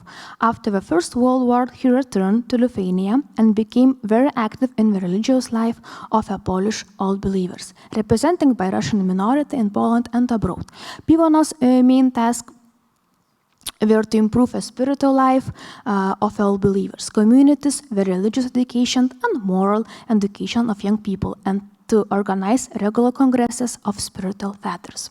Like other members of the Pimonov family, Boris Pimonov was a member of the Vilnius All Believers community and held important positions. First as secretary and later as a vice-president of All Believers community. 5 years later, Pimonov's real career as a politician began. This had a significant impact on the All Believers community in Poland and on the Russian minority, as he was their representative in the Polish Sejm, where he defended the interests of the All Believers as well as those of other nationalities minorities. In 1930, he was elected as a member of the Sejm for the first time from the Bratislava and Svandia countries. He advocated cooperation with the Polish government, promoted the ideas of national coexistence, and defended the rights of national minorities in the Sejm. Thus, it can be said that Boris Pimonov was the most famous representative of the Pimonov family during the interwar period. He was known not only in Poland but also outside it. He was perhaps the only one of the Pimonov family to follow in the footsteps of his father, Arsenij Pimonov, and become a politician and a member of Sejm. His speeches were printed in the interwar Russian press. He was a member and active participant of 2 notable organizations. Russian of the time. As an All Believer, he was also active in the Vilnius All Believers community, but he was also interested in our Polish All Believers community. He was an organizer of various All Believers gatherings. Boris was considered about the All Believers Church, youth education schools. The third personality is Leonid Vasilievich Pimonov, who was a Polish, French, and Lithuanian acoustic physicist and a member of the Polish-Lithuanian Supreme Council of All Believers since 1984. He was notable in the cultural life of Vilnius in the early years of the 20th century. Around from 1929 to 1930, he managed to construct a sound system for films. When the Second World War approached, he and his wife Eugenia Pimonova left to Germany and later lived in France near Paris. In France, he had a successful scientific career and was well known not only in France but also abroad. He was a foreign member of a Polish Academy of Science and an honorary member of scientific organization in Germany, Hungary, Belgium, Argentina, and other countries. Leonid received various awards in France and other countries. As already mentioned, Leonid Pimonov was an All Believer and was therefore active in the religious life of All Believers. In 1980, he came to Poland for the first time after the Second World War. In 1984 and 1988, he took part in the Congress of a Polish All Believer Church in Slovakia, where he was elected honorary president of the Supreme Council of All Believers. He was provided material assistance to the All Believers communities. For example, in 1984, he established a foundation in Slovakia. Poland. He returned to his homeland and recovered some of his real estate, sold it, and donated the proceeds to a charitable foundation in Vilnius. Pimonov was a world-renowned scientist and a notable figure in the All Believers Church in Poland and Lithuania. Now, it's time to talk about women. In the course of studying the historiography, the biographies of Pimonov family and their activities, it has been noted that the Pimonov family, in addition to the men, included a number of activity women who were also active in religious, social, and educational spheres of all believers, and in some case in the public life of Vilnius. Therefore, two women can be distinguished who deserve to be discussed, and well as the notable men of a Pimonov family. They are Stepanida and Irina Pimonova. The most notable woman of a Vilnius All Believers community was Stepanida Pimonova.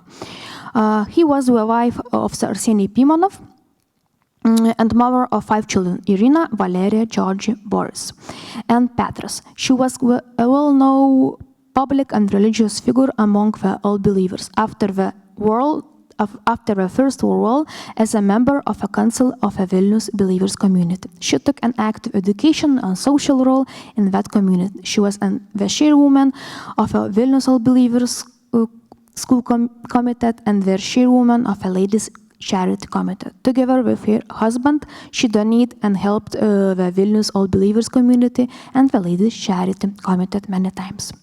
Another notable woman was Irina Pimonova Yagmin, a public and religious figure, an educator and Russian poet. She was born in Vilnius province into a family of Arsenij and Stepanida Pimonova. After the First World War, she returned to Vilnius, where she graduated from pedagogical course. At the same time, she was a representative of a Vilnius All Believers school and the head of a Vilnius Ladies Charity Committee of a ladies charity school. At the same time, she was a member of a Vilnius All Believers Council.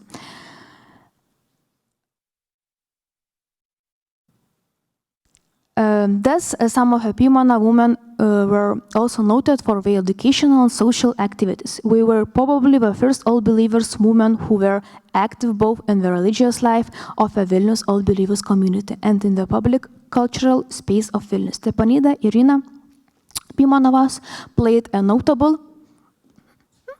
role in the activities of a ladies charity committee and the Vilnius All Believers school. Thus, the Pimonov were one of the most notable All Believers families living in Belarus and later in Lithuania and Poland. All of them belonged to a Vilnius All Believers community and contribute to their activities through various activities. So, that's it. So it's probably somebody have a questions. Yeah, Dovile, please. Galite paskui išversti tiesiog. Klausimą tai išverst? Nu, Tai Dovilė pati save išversk, pirmin atgal. In what language should I speak Please now? ask when in English and when to translate into Lithuanian yourself. Okay. So at the beginning, thank you for your presentation. At the beginning of your presentation, you mentioned that the All Believers and the family of Pimonov, about whom you were talking, were preserving their not only religious but also national identity. So I wonder what national identity did they have and to what nationality they were attached to. Tai mano klausimas sutrumpintai būtų apie jų tautinę tapatybę, kokią tautinę tapatybę jie turėjo ir prie kokios jie buvo prisirišę. Ačiū. Tai gal tada pirmiausia lietuviškai, tada paprašyti. Tai aš tiesiog lietuviškai gal tada išversti angliškai, nes...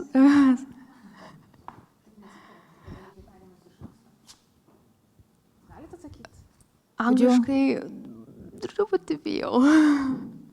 Okay, so So we stopped on this place, and we probably don't go to a translation of questions and answers because we don't have enough of time right now. And yesterday we have prepared PhD students, we have translators.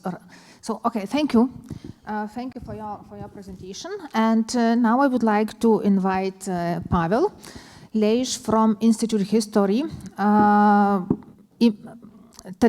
Institute of sorry, I have in Polish your affiliation. So it is Institute of History named by Tadeusz Manteufla from the Polish Academy of Science. And I'm really very excited to introduce Pavel because I, as well, some time ago, working on opposite topic about the Lithuanians' guides written in the Lithuania, how to visit Vilnius after the connection back Vilnius. Where did you find them? Because I was looking for this guide. I will tell you. Okay, thank you.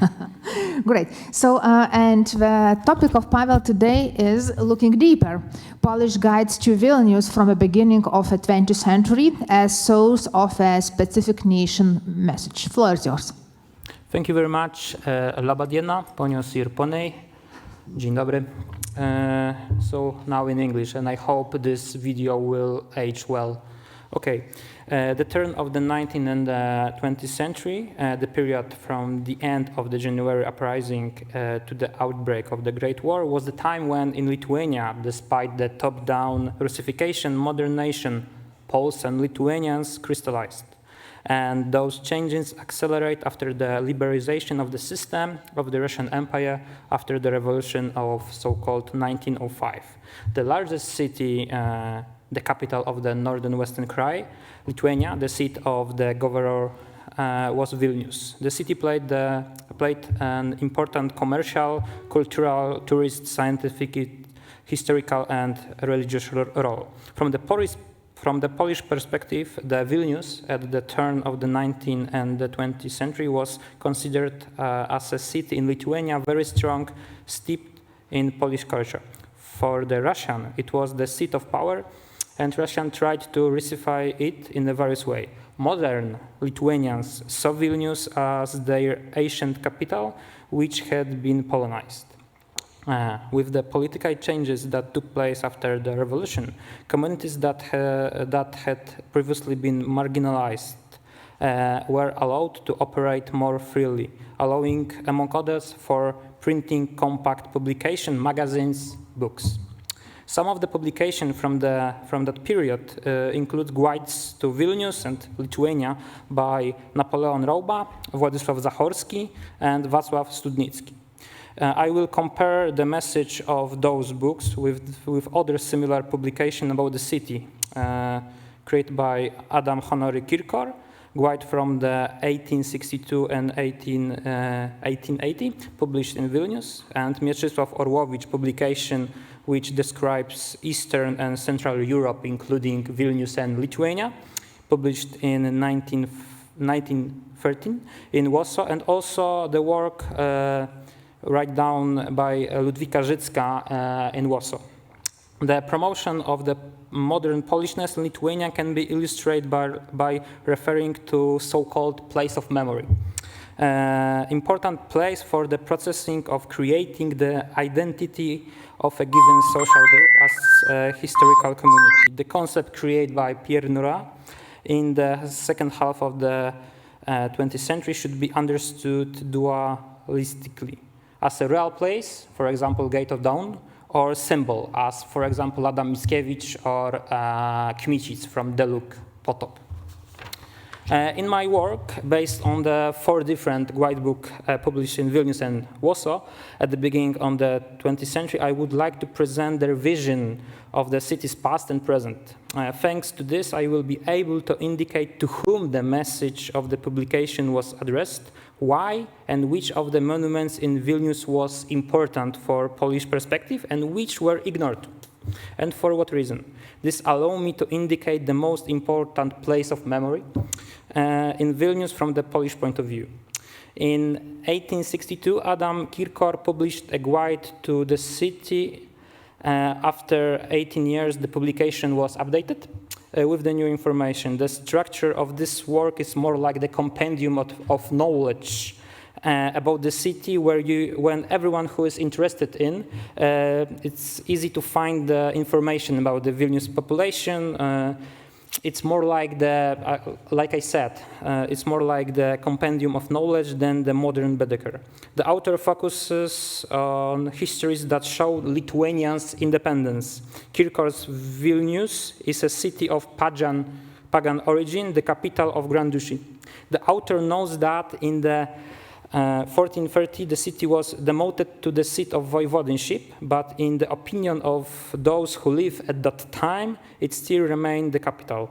It only became so again in 1678. The best time that developed and prosperity in the city was the regime of Sigismund Augustus. The period of regression and the slow loss of importance connects Kirkor with the rise of John Casimir. For the author, the appearance of the comet was the sign of misfortune, the fall of the Polish-Lithuanian Commonwealth. The guide to Vilnius does not contain more extensive information about the partition or uprisings. And if there is such information, it is provided as a brief summary. There is no mention of the November uprising. Kirkor only notes that the cholera appeared in Vilnius without specifying why, with whom, where this disease appeared in the city. Instead, Kirkor focuses relatively much more attention on Napoleon.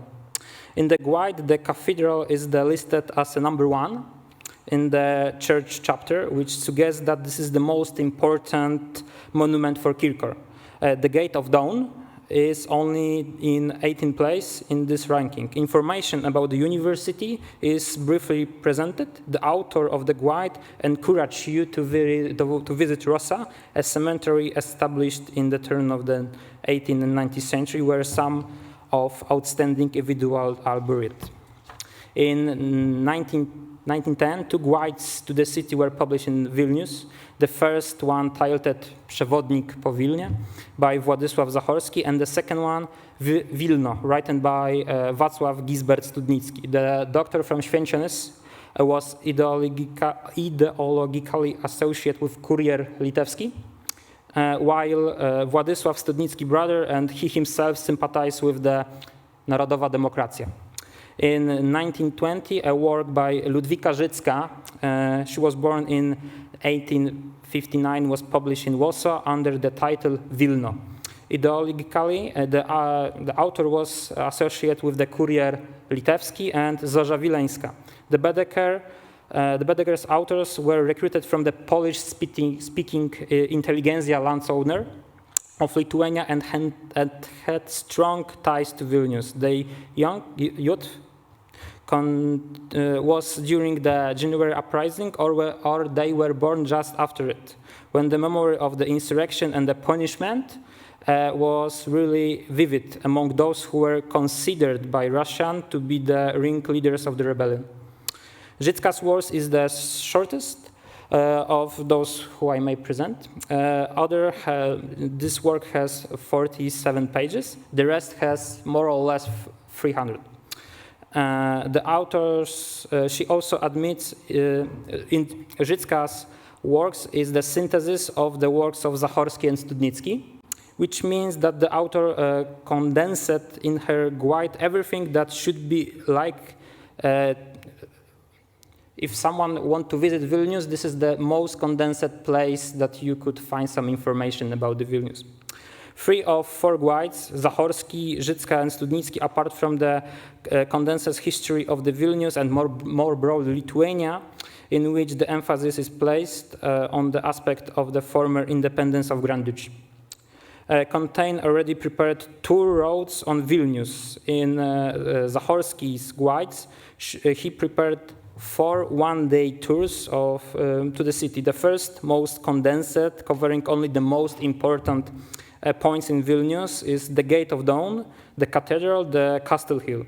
In the last one, assuming that you visit Vilnius In the summer, the author encouraged you to go outside the city and see, sorry, it will be in Polish, Zwierzyniec, Zakręt, Landwarów, and Trakai. The situation is different in the book published in the 1909 in Vilnius by Napoleon Roba. He was born in 1860 in Ośmiana. He was a former student on Warsaw University, and he was also associated with the Courier Wileński, and he published the Guide to Lithuania and Belarus. The publication was provided also condensed information about the towns, but this work was more like the geographical dictionary of the Kingdom of Poland. It means the Słownik Geograficzny Królestwa Polskiego, than the item intended to use for while you were traveling. The names of the town and villages were in alphabetical order, which was criticized by, for example, Mieczysław Orłowicz. He wrote down also the works of Roba, given the towns in the alphabetical manner that is very inconvenient for the tourist. Orłowicz's works was different in terms of the desire to present the main topic. This work covered Russia, I mean up to Moscow, Caucasus, and the Odessa, also Austria-Hungary and Switzerland, so the big part of Europe, indeed. Unlike Życka, Orłowicz, and Zachorski, Baedeker's Alfred White's begin the description of the city from the Gate of Dawn, where every newcomer begins the adventure in the city. This phenomenon could be explained in two ways, in my opinion. The first, during the partition period, the importance of the Gate of Dawn increased significantly, and it became the most important place of worship for Catholics in Vilnius. The second one, more extensive at taking into account the topography of communication, the Gate of Dawn was important point of the city map, and considering the proximity to the railway station, it was the first attraction that visitors see. Similar to Kirko's case, Życka's, Zachorski's, and Studnicki's Vilnius experienced the greatest development during the regime of Sigismund Augustus. Similarly to the above-mentioned author, in the guidebook from the beginning of the 20th century, the most important monuments in the city are churches and places related to religious worship. Apart from the Gate of Dawn, the author encouraged you to visit cathedral and the numerous churches in Vilnius. The author described buildings that in some way marked in history in the former Rzeczpospolita. It is noticed that a guidebook from the beginning of the 20th century give more space to the figure of Adomas Mickiewicz. In Życka's work, the author precisely indicates the place when the poet lived, create. In the guidebook from the beginning of the 20th century, the author writes more broadly than in the Kirkor's work about the times of partitions, mention about the Philomas and Philarets, and even describes something about the national uprising, and even show the figure where maybe Szymon Kołnarski was buried. The message coming from this Baedeker, I will illustrate of looking deeper. A specific way of narrating and selecting the monuments in order to eliminate the Russianness of the city at that time. In the guide published by Życka, there is no extensive information about the Russian aspect of the city. Monuments to Muravyov or Katerina II, although the author often writes extensively about the certain place in Vilnius, does not exist. She provides a lot of information about the houses, palaces of Radwila, Radziwiłł, Chodkiewicz, Pats, families, but nothing about the monuments. On the page in her guides, he even mentioned the place where Szymon Konarski maybe was buried, but there is no such information about this monument. Władysław Zachorski writes about the city in similar spirit. The stories quoted to Vilnius historians quite focus on the city past, and their tone, like XIII-XXI, is purely patriotic, pro-Polish, so-called. The author, citing the history of the town hall square, described the moment of the hanging the traitor hetman Szymon Kossakowski, and speaking about the Wielka Street, did this. He shows the reader's house number 18-4, where Jakub Jasiński took 1,000 soldiers, a dozen of officers prison, and locked them in the church. The reader must find out for himself why Kossakowski was a traitor and which soldiers were taken prison. Zachorski, when describing the monument to Katerina, similarly to the monument Honorik de Murawiew, does it in this respective way. It informs the readers about who is on the pedestal and briefly provides a biography of the Tsarina, explain why she was captured in such pose, and what the architectural details on the monument represent.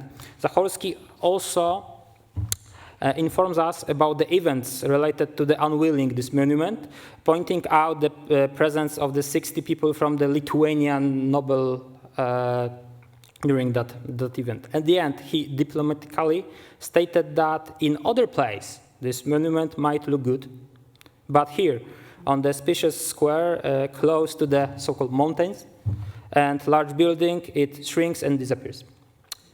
While XIII-XXI, Zachorski, and Trauba mentioned the statue of Katerina in the square in front of the cathedral, Wacław Studnicki, in his Baedeker, remained completely silent about the fact that statue high and several meters wide, honoring the former Tsarina, stand in the town at all. The author of the guide did it deliberately. After all, he was in the city, he lived there.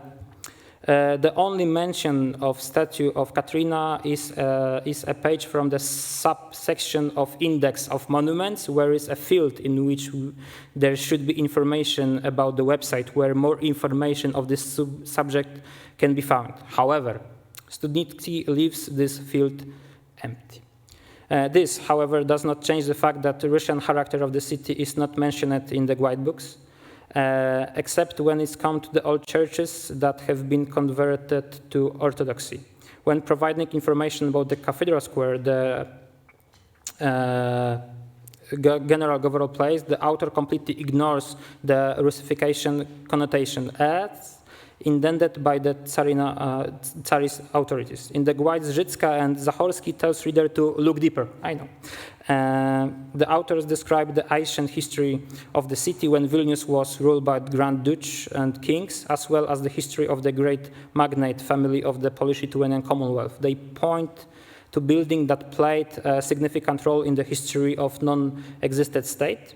Russian and stories related to them are nowhere to be found, and if they exist, they are assumed to be invaders, or those who were defeated in the past, or at least locals. Vilnius people, Lithuanians, Poles tried to defeat them. The site looking deeper, Azofian language, were not necessary when the author of the guide published it behind the cordon. In this way, Mieczysław Orłowicz openly write about the Kossakowski, who was hanged, openly write about Mickiewicz, Filarets, and why he was in the prison in post-Basilian monastery. The most important places in Vilnius, which are considered place of memory in the guidebooks from the beginning of the 20th century, are those points on the map that are in some way connected with the history of January Uprising, the Roman Catholic religion, and the history of the former Polish-Lithuanian Commonwealth. The most important place of memory in such list is the Gate of Dawn, while place of so-called anti-memory are those places that authors intended to testify the Russianness of the Vilnius. Ačiū. For a brilliant presentation. Now we start the question answers. Yeah, Martinas and Richard, probably you have as well, so I can see you. Yeah, thank you for your presentation. I hope you hear me. If not, I think so. Okay. You talked so much about monuments, and I would like you to answer, just ask you whether these guides leave an impression of Vilnius as a city museum and not a city inhabited by people. It's a really good question, and to be honest, I never think that way about this guidebook. But when you're writing down these guidebooks, it's like it's almost like the Rome. You are walking down the streets, and you have like this place is important, this place is important. You have to look at it, and don't forget about this because it was really important during that time. So you are, in my opinion, you're right. Yeah, so it's more exponents, yeah. Than people. Yeah. Piotr, please. And two questions. One, do you see the differences between the authors who are insiders, because Studnicki, Życka, Zachorski were born here in neighborhood, and people like Orłowicz who described the region from different part of the country? And the second one, do you think the place of publishing of the guides had the importance for the character of description? About the Orłowicz, his book is not only about Lithuania, so he had to compress everything about this giant area of Europe. So maybe if he was only looking deeper about only Lithuania, it maybe will be something more than only some little aspect of the Vilnius, because in his work about Lithuania and Vilnius more precisely is the really small place.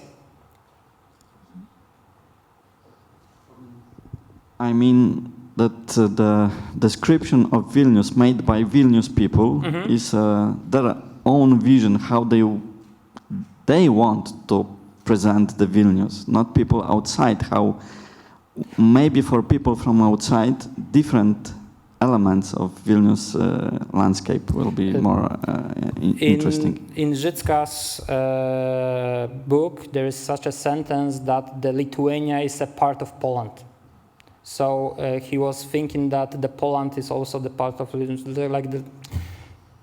I think that they want to show what they want to show, what was the most important at that time for them. Yeah, Richard, please, your question. So you are writing something, yeah, but now the floor is yours. Yes, thank you very much for a very interesting presentation. Can you hear me okay? Yeah, so we have a small echo, so it's... I would like to ask, have you any evidence of readers' reactions to these books? I'm thinking, for example, were some more commercially successful than others? Were some more reprinted more often than others? Were there sort of reviews or any other sort of evidence that some of these books made more of an impact on the readers than others?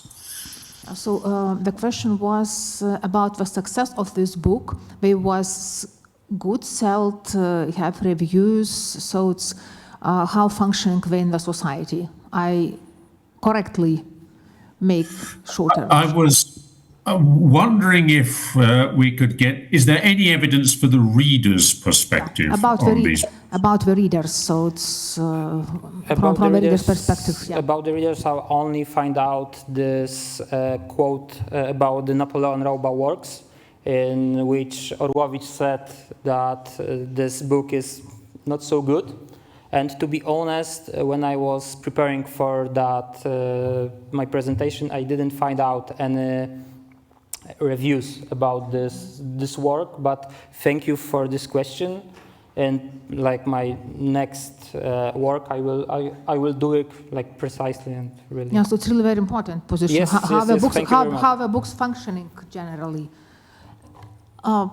Yeah, Dovile, have a question? Thank you very much for your presentation. It was really very interesting. And I wanted to ask you about the relation, if it appears or not, between the objects that are chosen by the authors and the ideas of the state and the municipality of what is the heritage, because Vilnius municipality in the interwar period had a department for promoting of tourism and heritage preservation. So what did they intend to show as the heritage and as the objects with potential interest for the tourists, and how it corresponded to the objects and ideas presented in the guides? If we are speaking about the Middle War period, yes, you are asking me about that. So when I was preparing for that presentation, I was focused about this guides at the beginning for the 20th century, and I only just look at those who were published in the Middle War period, and I assume that if they were published in the Vilnius during that time, and Vilnius during that time was in Second Polish Republic, to say it more diplomatically, and during that time, because right now I am also preparing the work about what does it mean Lithuania. Lithuania, as I said, was seen as not a separate state, but as the part of the not Rzeczpospolita, but as a part of Poland. But Poland in the meaning of the modern understanding. So that's why I assume, because I didn't read about it. So maybe they place in this guidebook, information about Grand Duchy of Lithuania and present them as the history of Poland. But this is only my suggestion, because I didn't work on this modernist guides. I have a really very small question, because we are really very late, so it's. But I think that we'll have half an hour to our lunch, so it will be enough. My small question. So it's I compare your research with my own, and in these guides, what was under your research, there are some information about the Jews, because Kraszewski spread different even legends. He talked about the Vilnagon, he talked about the Gercedek, Count Valentin Potocki, and it was, we can assume that it's more or less common knowledge, so it's some points. There is information about Jews, like how many of them are living in the Vilnius, but what I see, even those that during that time the half of the population of the Vilnius was Jews.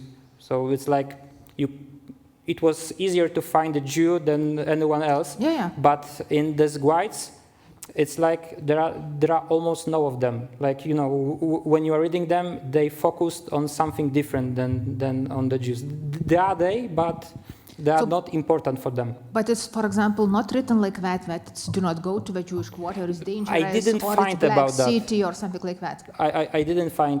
Okay, so it's interesting. Yeah, thank you. And applause. We have the last but of course not least presentation in this section, and I'm really very proud to present my PhD student from Vilnius University, Faculty of History, Saulė Valiūnaitė, and he will talk on the Jewish topic on the woman. And the presentation is dedicated to the Yiddishist school as an incubator of Jewishness, the case of Vilnius women education. Saulė, floor is yours. Thank you. Good afternoon. I have to begin by reminding that during the interwar, Jewishness could be expressed and maintained by different level of religiosity and by supporting different Jewish political movements. One of the alternatives was the concept of Doikait, which in Yiddish means being here, and it stated that Jews could live in Eastern Europe or elsewhere in diaspora, where they should pursue cultural autonomy. As a nation, the Jews should no longer be united by the common religion, and they should turn to shared history, folklore, modern culture, and education in Yiddish instead. Yiddish education was one of the top priorities for all political parties supporting the concept of Doikait. The goal of this presentation is to overview and analyze how women contributed to the work of Yiddish schools, which nurtured and preserved Jewishness. It will also provide a gender perspective into Vilnius Jewish education during the interwar until now, mostly seen from the perspective of men, and this hopefully will allow to broaden the knowledge in the field. Although there were cases of clandestine teaching in Yiddish during the Tsarist rule, Yiddish schools in Vilnius were firstly legally established during World War I. The German occupation allowed Jewish intelligentsia to fulfill the long-standing plans to develop a modern Jewish school network, which in their vision would enable children to acquire secular education and strengthen their Jewish identity. The establishment of Jewish schools became possible because of few factors. First, the turmoil brought by the war influenced migration, and this destabilized the functioning educational system. A lot of educators left the city, and the second factor was the fact that the educational policies of Oberost were much more liberal than those of Tsarist government. The Germans implemented the policy of diversification and supporting establishing Jewish schools where children would be taught in their mother tongue. Jewish representative Yakov Vygotsky, although a Zionist in his political beliefs, suggested to the government that the language of instruction in Jewish schools should be Yiddish. According to local activist Moshe Shalit, the first Vilnius Yiddish Volksschule, a school for members of all social strata, opened in 1916. This was the first school in which the primary language of instruction was Yiddish, and another novelty in this school was teaching of secular Jewish subjects such as Jewish history. In May 1919, Vilnius educational organizations established CBK, Zentrale Bildungskomitee, the Central Educational Committee, an organization that oversaw Yiddish schools here in Vilnius. This organization was established 2 years earlier than III-oji, Zentrale Jiddische Schulorganisatie, the Central Yiddish School Organization. This was a similar organization to CBK, but it was based in Warsaw and oversaw the schools, Yiddish schools in Poland. Vilnius CBK became part of the Polish III-oji network the same year it was established. According to Andrew Koss, Vilnius was the leader in the development of Yiddish as well as Hebrew secular education. Analyzing the biographies of Vilnius women educators in the memorial book of parish III-oji teachers of Poland, we find a number of them credited for taking part, for participating in the establishment of a Yiddish school movement. Unfortunately, their input is rarely mentioned outside their biographies. One of these examples is Chaya Sora Stupel-Kahan. She studied Romance languages in Zurich, University of Sorbonne in Paris. Later, she also went to study at the Bestuzhev higher women's courses in St. Petersburg. Stupel-Kahan, along with Maria Kuhn, were those who organized the first Frebel courses to prepare kindergarten and primary school teachers. She also helped to establish Vilnius Yiddish Teachers Seminary, and she herself worked to educate future teachers. For a period of time, Stupel-Kahan worked as a manager of the school at the children's home, at the home of orphanaged children, and turned this institution into a model school by carefully selecting the teachers and looking for new and professional pedagogic methods of teaching. The example of Stupel-Kahan illustrates how difficult it is to reconstruct women's input into the educational field. Most of their work was not the type of work often discussed in the press or registered in documents. One of the main issues is that women seemingly tended to write less than men and were more involved in teaching and organizational work. In relatively rare cases, women's input can be traced through their publications. This is the case of Helen Hatskels. Here you see her portrait. She was born in Kovno in 1882 and went to study history at the Bestuchev higher women's courses.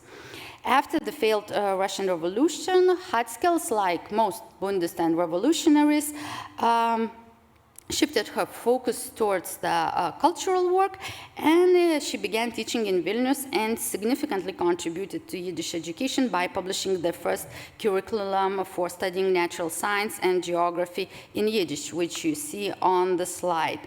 I have to add that one of the main problems in establishing Yiddish schools was the fact that there was no material, so they had to build those materials along as they went.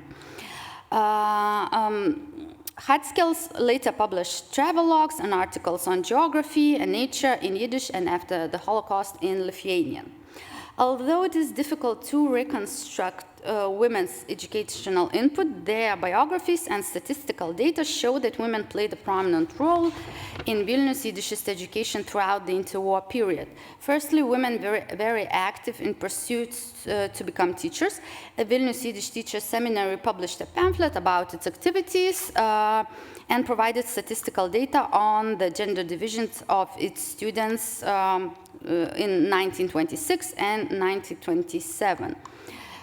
So you see women in green and men in blue. From this data, we see that in most cases, women constituted the majority of students, some years even doubling the number of male students.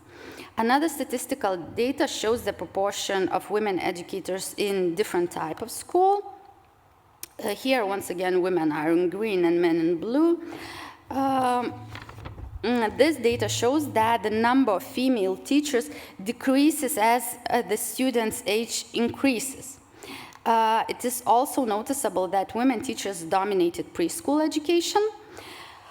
This was also this case of primary education. It's not included into this statistics. But it is evident in the biographies of female educators. Women's dominance in preschool and primary education is also very visible in the language used when writing about the education of the youngest children. For example, in one of the meetings of XIII in 1921, the possibilities to establish Frebel courses in Warsaw were discussed. It was decided that there are no possibilities to do that at that moment. Therefore, it was decided that XIII in Warsaw should approach Tzabaka in Vilnius and ask them to accept Zuhörerinnen, which means female listeners of the courses, not only from the Vilnius region. The feminine form of the noun suggested the fact that only females studied at the Frebel courses was a natural phenomenon. The fact that the women dominated preschool and primary education shows how important it is to look into women's input into educational fields. It is also worth noting how important the early years are in the development of a child. According to Center of the Developing Child at Harvard University, healthy development in the early years provides the building blocks for educational achievement, economic productivity, responsible citizenship, lifelong health, strong communities, and successful parenting of the next generation. Although this might not have been known during the interwar, this allows us to argue that women teachers might have been very important in forming the personalities and the worldviews of the youngest children. Analyzing the biographies of educators in Vilnius, difference between education of male and female teachers becomes evident. Many of Vilnius' most active male educators have graduated or studied for some time at the Tsarist Vilnius Teachers Institute. It was a Jewish institution which seemingly did not accept female students. This was the case of Shloime Bastomsky and Gershon Pludermacher. Zalman Reisen, who was very active in establishing Yiddish schools, but in Vilnius and often wrote about Yiddish education in various publications, graduated from Russian Municipal School in Minsk, and it seems that he did not have any pedagogical education. one of the most active writers about Yiddish education, Avrom Golomb, attended the pedagogical courses of the Mevftei Haskalah. The case of women, however, is very different. Quite a few women educators in Vilnius received their education in West European universities. One of them is already mentioned, Chaya Soare-Stupel-Kahan, who studied Zurich, University of Sorbonne, and Bestuchev Chaya women's courses. Another example is Lisa Gordon-Zuckerman, who studied in Switzerland. She received a doctoral degree in history. After graduating the university, she returned to Vilna and taught history at the Real Gymnasium. Another important example is Malke Chaimson-Bostomsky. She studied pedagogics in Switzerland. Among the most active and base-trained professionals in Yiddish education was Rosa Simchovich. She was born in Slutsk. She studied at the Jean-Jacques Rousseau Institute of Pedagogy in Geneva. She also took courses in the Department of Philosophy at the University of Geneva.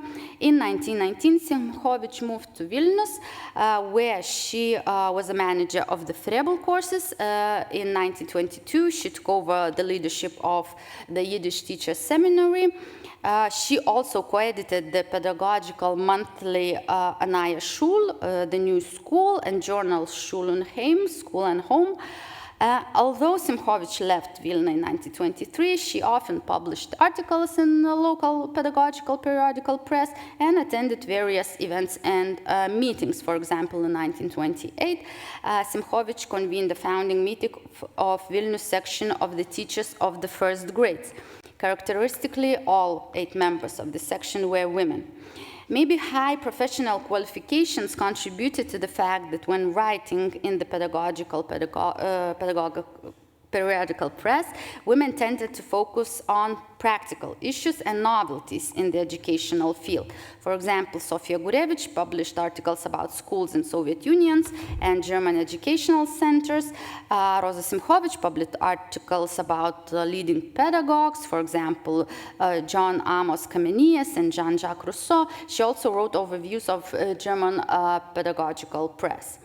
But women did not only write about pedagogical novelties, they also brought new methods of pedagogy into Vilnius Yiddish schools.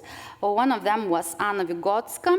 She was born in Bobruisk, later moved to Vilnius around 1885 against the will of her parents. Vygotska left to study in St. Petersburg.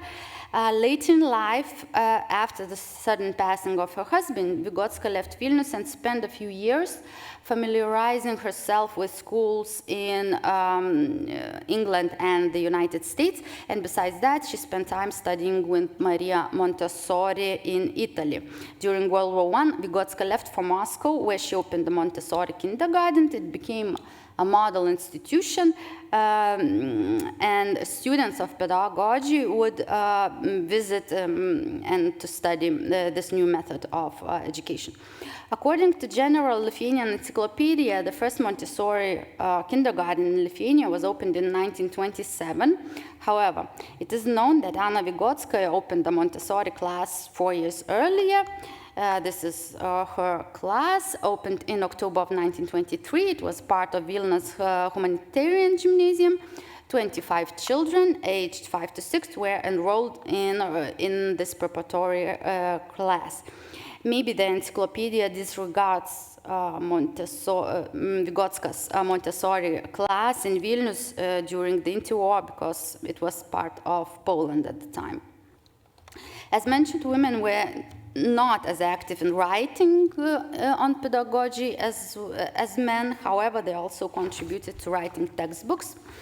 The bibliography of textbooks published from 1931 to 1933 shows that most textbooks printed in Vilnius and other cities were written by men.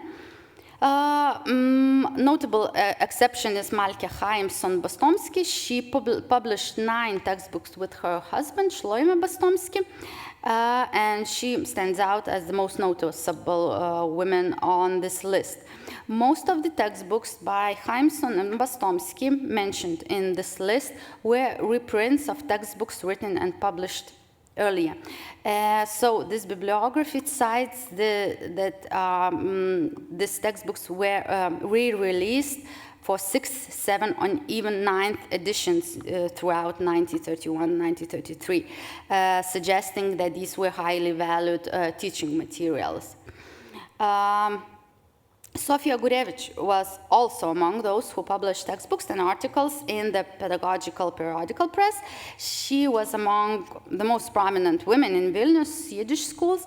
It is interesting to know that although in general schools of CBK and XIII school networks were named after famous Yiddish writers, for example, Fruk, Yitzchok Leibush Peretz, or Shalom Aleichem, and others. However, 2 schools in Vilnius remain named after their famous female managers.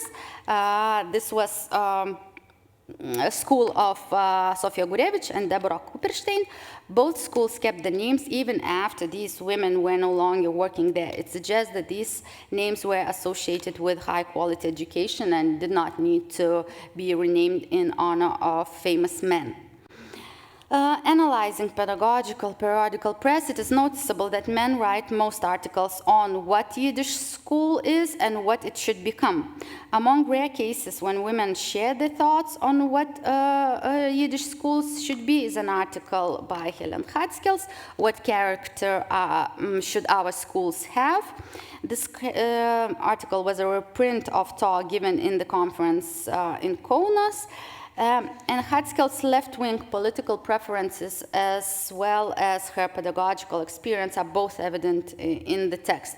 She states that the new school has to be secular workers' schools. She criticizes the old school as the product of the old bourgeois world. Hatskell also criticizes the old school system for making the pupils passive listeners, of whom stillness and calm was expected. And the new school should not put a child into the position of a passive onlooker, but into the position of an active researcher. The teacher should take his children to the forest, the fields, to the city streets, and so on. And according to Hatskell, the active approach would awaken children's creativity and the will to work. She also states that the class should be treated as a small community. The children should learn responsibility for their community. In the new school, life should be very active. Students research, get acquainted with nature, have group assignments, and so on. Another example of women's writing about Yiddish school is the article Yiddish Secular School, a School for the Workers' Masses, by one of the leaders of Bund, Anna Rosenthal. In a very short text, Rosenthal mainly focuses on making a point that the workers' movement was crucial in establishing Yiddish schools, and therefore these schools should keep the ideals of this movement. I have to conclude that although women shared the thoughts on strategies for what Yiddish schools should become very rarely, and the strategies of building the Yiddish middle schools were mainly in the hands of men, women significantly contributed to making these schools innovative and modern pedagogical institutions. Moreover, as we have seen, the preschool and primary education attended at the crucial period of child's development were handled and strategized by women. Therefore, it is essential to look into the input of women into Yiddish education, as otherwise we risk overlooking a big part of Vilnius Jewish history of education. Thank you. Thank you for your presentation, and we have right now a short discussion. Dovile? And Richard, probably you have as well a question?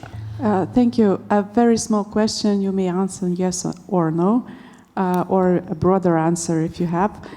Any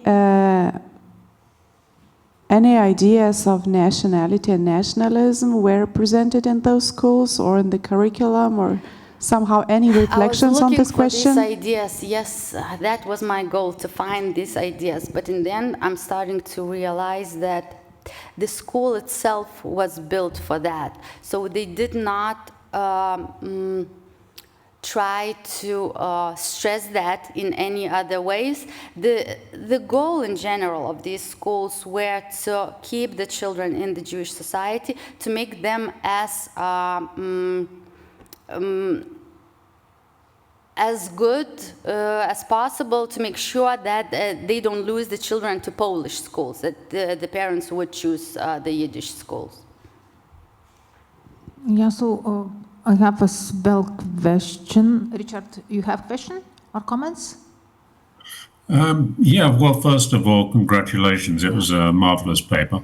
But I may have missed this, but do you have any data on roughly how many children at all levels were being educated in Yiddish in the interwar period? And just how many teachers were trained in the seminary? Thank you for your question. I have, to be honest, a lot of data. Thankfully, the Jewish community had this passion to make to produce statistical data and to publish it in various forms. I have not worked with it yet, and I'm not sure will I be able to reconstruct systematic data throughout the interwar period, but in general there is data about the number of children who learned. There is data on parents, of the social status of the parents, so which families chose to Yiddish schools for their children. There are also even research on why parents chose this type of school. So I think I will have sufficiently data, but I have not looked into it more detailed yet. Thank you. And I have as well question. So I was really very impressed on the universities where these women teachers study. And I did not name the whole list. Yeah, but so it's still what we saw in the slides and listen from your presentation. It's incredible. And may I ask about the social status of the parents of these teachers? They are at least probably middle class, or so. Please make comments on that. Some of them came from a wealthy families. Tupel Kahan, who graduated in Zurich, then Sorbonne, and so on, was from a well-to-do family. But for example, I did not name this woman today, but Rebecca Epstein was from a very poor family, and she managed also to go to Sorbonne and to study for a few years in Sorbonne. So it's a very unexpected portrait of this female student in the Western European university. So it's really a very interesting point, and maybe these ladies somehow, I don't know, make a comments why they go to study, for example, especially to Sorbonne, or don't choose the, I don't know, local university or something like that. Not yet. I'm on the way there to find that out, but in general, women tended to really write less, and that is a big problem to find their motivations. We can reconstruct the biographies, what they did, but I think we lack a bit of information on the motivations. So from that, what you tell, it's possible to see the difference between the Jews males who write the diaries, I don't know, some CVs, curriculum vitae, and women. So that is interesting point as well. No, they have they have CVs, but I haven't been able to find the CVs. Okay. No, I talk about that. Could you tell? So it's the males. Then they write any information about yourself, gives more motivation on the behavior or on the choices than the women's? Men tend to write about themselves more than women in general, just in general. Okay, so it's interesting to know. Okay, thank you very much for today's sessions. My applause to all presenters. And thank you, Richard, to attending us. It was great pleasure to see you, and I hope to see you in Vilnius or in London in person. I hope so too. Thank you very much for inviting me. It's been a fascinating morning. Yeah, thank you very much, and have a good day. Bye. Bye. Let's go to eat lunch. We're a little bit late and many sorry for that.